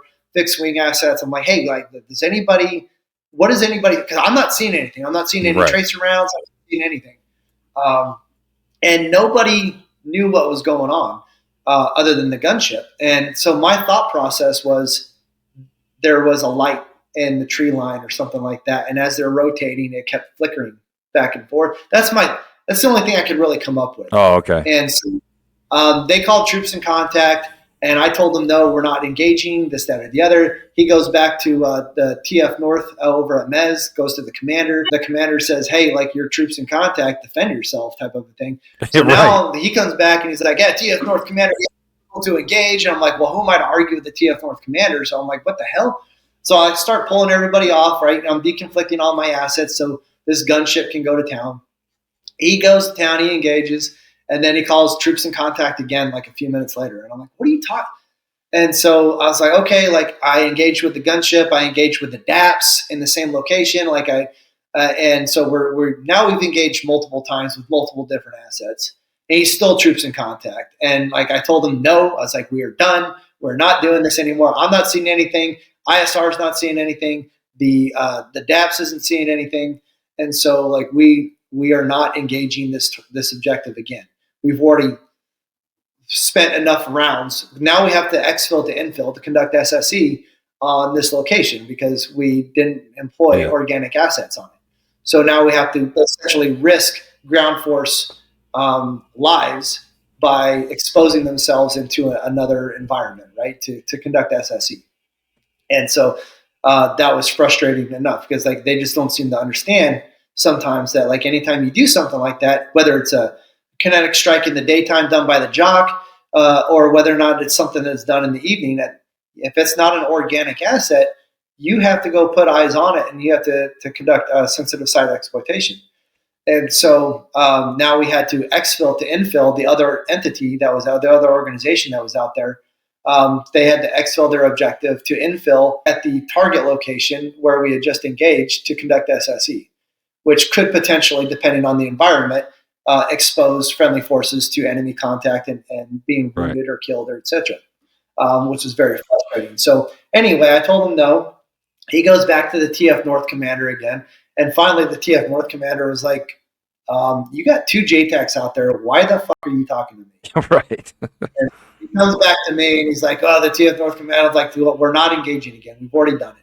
I've already engaged with both the DAPS and the gunship, and I let my FO get an engagement in with I think it was the DAPS as well, with a reattack in. So just to get them a couple of engagements. And so but it was just one of those things where we expended a bunch of munitions and we engaged, and there was nothing. There was nothing of it. Like the SSE What was the deal? provided. Have no idea. Have no idea whatsoever. I will say this about. I talked to the FSO over at the MES, and he said that he saw the video and it looked like there could have been some sort of flashes or something like that coming from the tree line over there. So my thoughts are yeah, maybe it was that light and it was coming through, flickering through the leaves and the branches and things like that. I have no idea, to be completely honest with you. So, we have those bi-weekly VTCs, fires VTCs. Well, when they did that, the gunship never was. So when they were doing their roll-up for the last couple of weeks, they never mentioned that engagement whatsoever. So me being the asshole that I am, I chimed in. I'm like, hey, what about this objective, this mission, this, that, and the other? And their L&O there is like, I have no idea what you're talking about. I was like, well, I sure as hell do, because we had to exfil to infill to freaking conduct SSE on the objective that you guys were troops in contact from. And I was being very, I was pretty bitter, I guess you would say, because my whole thought process was like, are you guys getting a freaking combat action ribbon out of this thing? Like, you guys took fire, and now all of a sudden you're going to get your stupid little ribbon together. And I'll be now in the defense of the entire AC-130 gunship community. That is the only issue I have ever had with the gunship community. They are absolutely, as a community in general, phenomenal. Yeah. They are the premier air-to-ground platform when it comes to being able to engage enemy forces. I love them more than anything else. I wonder what that was. I mean, I still, to this day, have never been able to figure it out. So weird. But I had manned ISR, and I had fixed-wing assets, and I had rotary-wing assets. Nobody saw anything except the AC-130 gunship. And the only thing that confirmed a little bit of what the gunship was talking about was the FSO over at the fires desk and watching it on VDL. Yeah, but I mean, they put rounds down where they thought the flashes were coming from. So that should have been it right there. That it should have been like, okay, it must be something else, because if you're putting all that ordnance down there in that one location, I mean, exactly, and that's why if you do a couple of different engagements and you come back like a third time, it's like we're not like, come on, man. Yeah, and so I was pretty much done. It turned into a joke on the ground, that. We're over there, literally, my platoon leader's like, are you guys done yet? Nobody was concerned. Nobody was worried. Nobody. Well, you think you would have heard it, or they would have, I don't know. I don't know. We didn't, it was only a couple hundred meters off from where we were at. So, I mean, we didn't hear anything. We didn't see any tracer rounds. We didn't, there was nothing. Weird. And that was from the ground perspective. Again, like I said, the DAPS didn't see anything. Manned ISR didn't see anything. Fixed wing platforms didn't see anything. If ISR didn't see anything, I mean, that's it then. I mean, those guys have the best eyes out there anyway. Weird. Yeah, I agree. Okay, so you got back from that. You went down to the 720th. You were the weapons and tactics guy down there. How long did you do that for? So I was the weapons and tactics NCOIC for about 4 years before I moved into ops the last year that I was there. Okay. And man, very, very, very political environment, to be honest with you. But there was a lot of great things so we did handheld Link 16 was some of the things that we were working on over there. Nice. ATAC and all of the associated equipment was the things that so we have operational test and developmental test, working with the SPO, the Special Programs Office out of Wright Pat. And so some of the things that we were definitely working on are things that I'm very proud of that are beneficial to help the guys. Oh yeah, those two things which you is- just mentioned are huge right now. So I mean, that's oh, some good work you guys are yeah. doing. ATAC was, and you know what the greatest thing about that was is when I got there, we were really fighting, and I don't know if you ever knew Mike Branson, retired Oh senior yeah, sergeant combat. great Fantastic, guy. like he's an acquired taste. I love him to death, but he's definitely a fighter for things that the guys Oh want. yeah, And it's funny because he informed me like when I got there, the ATAC was in its infancy. And when I say infancy, we didn't have the cabling solution. We had a phone, and we had a program that we wanted to run on the phone. And we're working with the SPO, and the SPO was kind of like fighting us back and forth because they had developed what they felt was their own solution. mm-hmm. But Branston informed me, like, so Josh Gavulek came down there, and he's like, this is what we want. This is what the guys want. This is what the guys need. This is what they're going for. This is what everybody else out there is doing. He's like, this is where you guys need to start focusing your efforts on. And Josh Gavulek did that before, unfortunately, before he passed away. And I just thought that was freaking awesome. Well, yeah, because he was the one who came down. And regardless, somebody else probably would have done it at some point in time. But the fact that it was Josh, and the fact that he kind of left that lasting legacy that we kind of pushed forward throughout the organization, yeah, and really through SOCOM in general. We ended up getting the Juggernaut cases, and we started working with all the cabling solution, SASM GPS, and we started working with video downlink on the ATAC, and just being able to do all of it, and testing it operationally and developmental testing. And like, man, it was fantastic to just be a part of that. It was a pain in the ass. I bet. Because, like, man, again, fighting certain organizations like the SPO, not a bad organization, don't get me wrong, but they had their solution, and they wanted to use their solution. But the guys, which is what I felt was my job at the time, was to fight what the STSs at the time wanted. Whether it's the 2.3, the 2.1, the 17th, it doesn't matter. Yeah. They want ATAC. They don't want this other piece of equipment. They want ATAC. And so we had to fight that for quite some time. And fortunately, I'll be honest, like, there was a time within my first few months there, and phenomenal leader, I'm a big fan of his, Colonel Kokenhauer. At the time, he was the vice commander of the group. And he brought us in, like, and there was a huge headbutting issue with us in the special programs office. And it got to the point, he's like, I'm about to fire every single one of you guys. And he always came back and apologized, like, Stan, you were so brand new. Like, I just had to set the tone. And I get it. I understand. Like, there was a big issue with us trying to work together. And obviously, if you're going to get anything done successfully, you can't do it by yourself. And yeah, so, I mean, it's like, all right, enough's enough. Cut the bullshit and get busy. Do your job. Exactly. I understand everybody has their what they want to do, but eventually you got to get something done. It took us years to get everything set up and the way we really wanted it. Nothing's perfect, but like, we finally got the cabling solution. We got the hard cases. We got this. I was very adamant about, like, hey, when we're starting to write, like, how it's supposed to be used, and like, it's not a new JTAC tool. Like, if you're in upgrade training, like, I would never give it to you. You need to know how to do your basic skills first. For sure. And if you think that ATAC is going to do all the work for you, like, fall down one time and crack that screen and see what happens. Right. So if you're not pulling GRGs and maps and things like that and carrying those, just like carrying extra batteries, it's like anything else. You got to have backups. And, so it was, we had a very good plan and thought process on how we were going to integrate it to the teams, to the squadrons. And eventually we did. Same thing with Handheld Link 16. That was more Mike Brate's baby.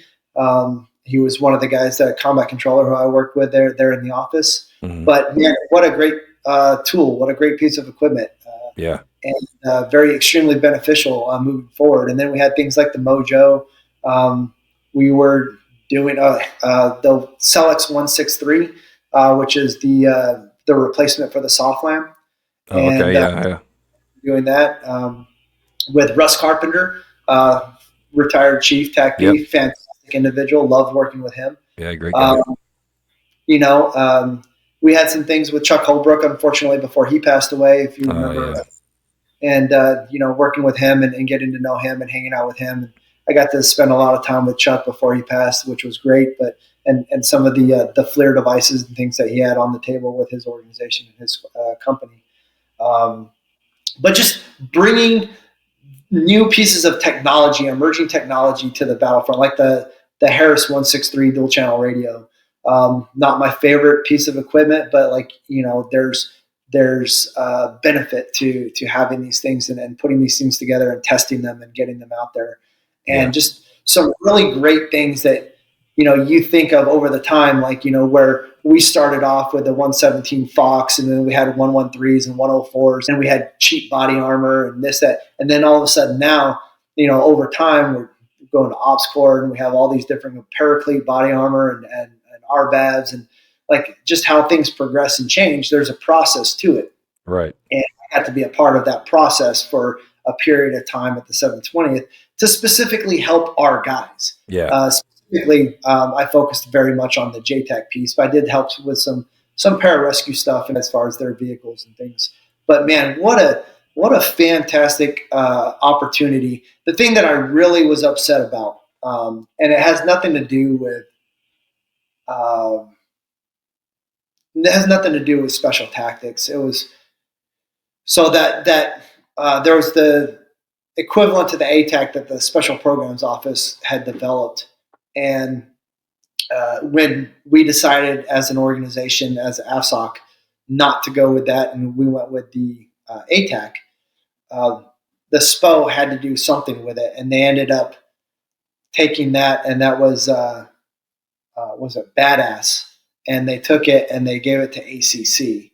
So now all of the TACs were using this piece of equipment, and they wanted ATAC as well, but they're getting issued this Badass piece of equipment. Battlefield Airman Digitally Aided Strike Suite, I think is what it stood for, which was one of the things that we were kind of upset about because they tried really hard to give it like this really cool name. You could have called it whatever. Like, come on. But it was that's what I felt really bad about, because I did what was best and really fought for our organization to get what they wanted. And then my community as a whole, which obviously, you know, I had deep roots in, obviously, now they're getting kind of shafted with things that they don't want because we decided to go somewhere else. And, dude, it's always been that way, man. I used to, every time we get a new piece of kit at the 17th, I'd be like, hey, everybody needs to have this. Like I would try to proliferate that to the whole TACP community. And it just, the research and development and the procurement methods that we used is like night and day from what conventional TACPs were using. So it was like, man, by the time they got something similar, they couldn't use the same thing, or maybe they didn't want to, or maybe they had to deal with somebody else. By the time they got all that stuff done, it was obsolete, and then they had to do something else. It was just, man, it was so frustrating. Like, I used to do shit like, I would be like, what is the 24th using? Let's just get that. Give everyone what they're the tip of the spear. Just give them that stuff. Like, why are we trying to reinvent the wheel? Like, what laser are they using? All right, use that. Whatever it is. I don't know. It just seemed odd. The V-Slim was huge for us at the 17th. There's guys out there from the ASOSs that don't even know what a V-Slim is. To me, that was the greatest IR pointer that we have ever had. Right. And you know, it was smaller, it was more condensed. It had just as much power, if not more. It had the Velcro. I could snack it on my helmet if I wanted to. Like, I could put it in a smaller, essentially a grenade pouch if I wanted to, as opposed to like a pouch. Man, fantastic piece of equipment that not everybody else gets to use. It's the 152s and things like, you know, we were using those in like 2007, 2008 or something like that. And it's 12, 13 years down the line when the ASOSs are just now getting their hands on these things. They're still using Thales embedded radios at that point in time. Right. And you're just like, what? It's not even you're picking up the tail end of things. Like, you are so far removed like when it's over a decade later and you're still utilizing this old, outdated equipment. Yeah. Like that's one thing I really loved about Tommy. Like Tommy is one of my best friends. I love talk with him all, not as much as I'd like to anymore, but I'd love to talk to him more, but everybody has their lives and moves on. But Tommy and we used to talk after he left the 17th, and we would just catch up. And he was very adamant wherever he was all about trying to get these guys the most updated and most technologically advanced pieces of equipment to outfit guys. And I feel like that was one of the things that he really, in his heart, in his soul, he just really wanted to make sure that these guys had the things that they needed to do. Yeah. And other people, either they didn't know about it, or two, they didn't care. And Tom, on the hand, anytime I talked to him, he's like, man, and I would question it. Like, I was like, well, why do they need that? And this, that, and the other. Honestly, like now I look like, what a dumb thing to say. Like, why not give everybody the same opportunity to be successful on the battlefield? Exactly. Because contact with, a special operations team, but you could also take contact with a command. You still have to do the same thing. You're still. That was my mentality. Like I don't care who you're supporting. Eventually you're gonna be in the fight. Like you're gonna need the proper equipment to fight. Yeah, Tommy was great. He was the epitome of like, spreading the soft knowledge to the conventional force. I mean, that was the whole plan, and everybody wanted that. They go to the soft side, get some experience, now come out and teach everybody else. I mean, Tommy was there a lot longer than what they wanted him to be. Like we all were, because we all wanted to stay. But once he got out, man, he was like he did a really good job at like kind of telling everybody what to do. Thing to a new level. What's that? He took the mentorship thing to a new level. Oh, for sure. So the community, the soft community, and went back to the conventional community. He took that mentorship thing and taking people under his wing and educating them and molding them to be better versions of themselves to a new level. He really relished that aspect of things. Yep. And I think that says a lot about him as a person. I talk to these guys now because of where I'm at now, doing an instructor qualification course for special warfare. All I'm doing is instructing guys who are in the career field, combat controllers, SR, PJs, and TAC-Ps. Mm-hmm. Right? They come over to be instructors. It's like our special warfare's version of the basic instructor course. Oh, okay.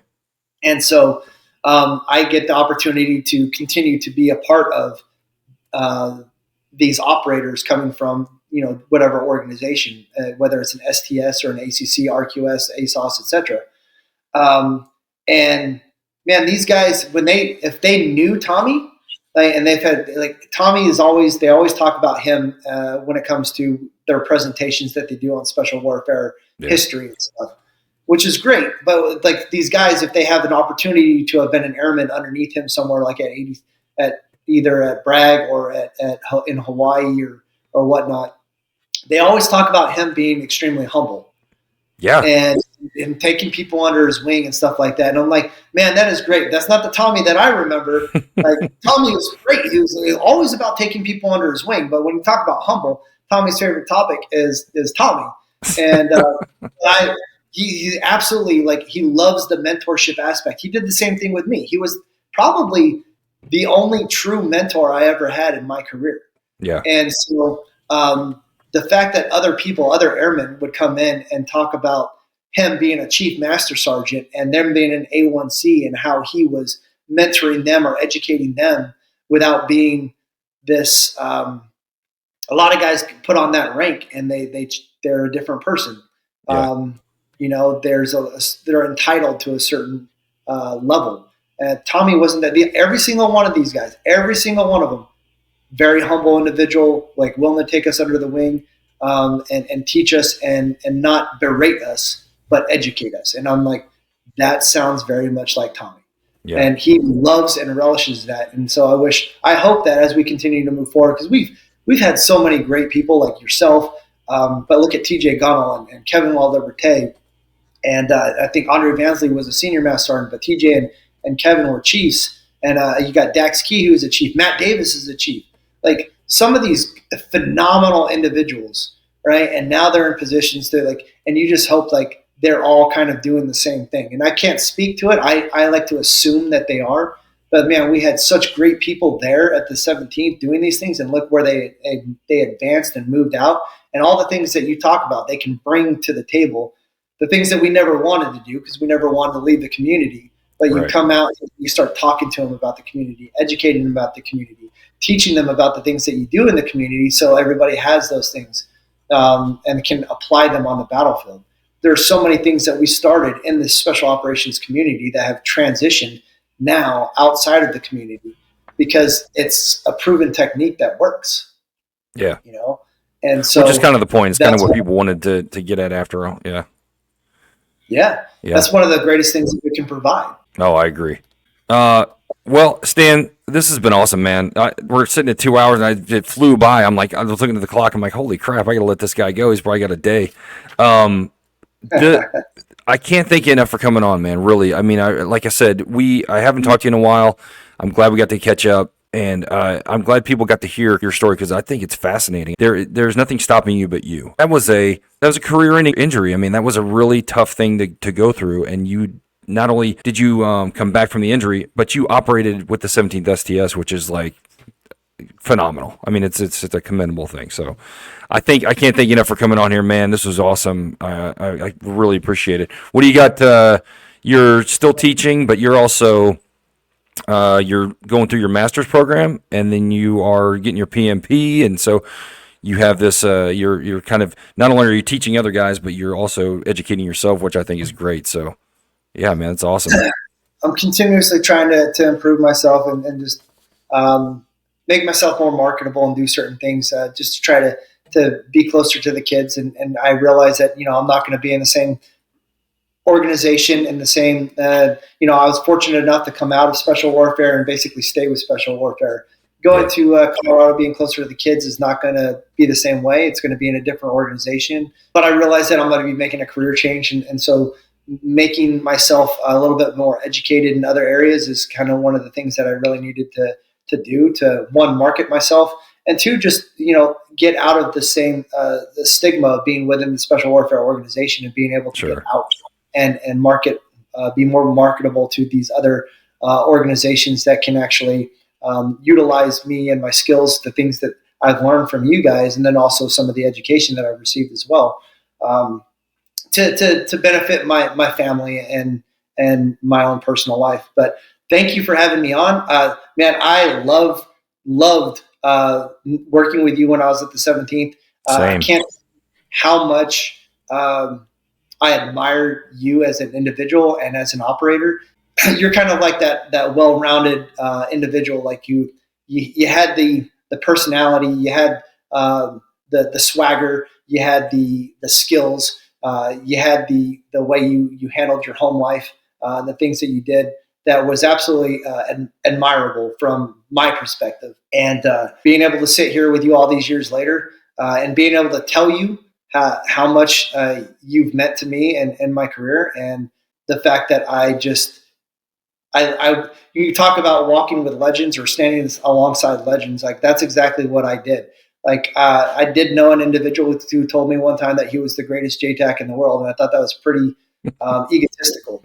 And considering the environment and the company that we keep, like you guys, look at Adam Benson, Kevin LaLiberte, Tommy Case, Eric Brandenburg, JD Welsh, Matt Schleich, just phenomenal human beings, phenomenal operators, guys. Like you can't get better than. So when you talk about walking with legends, that's literally like you are walking alongside these legends. And I'm so proud that I was able to, stand in the background and be a part of that, and hopefully provide some sort of a good to the organization that we were a part of.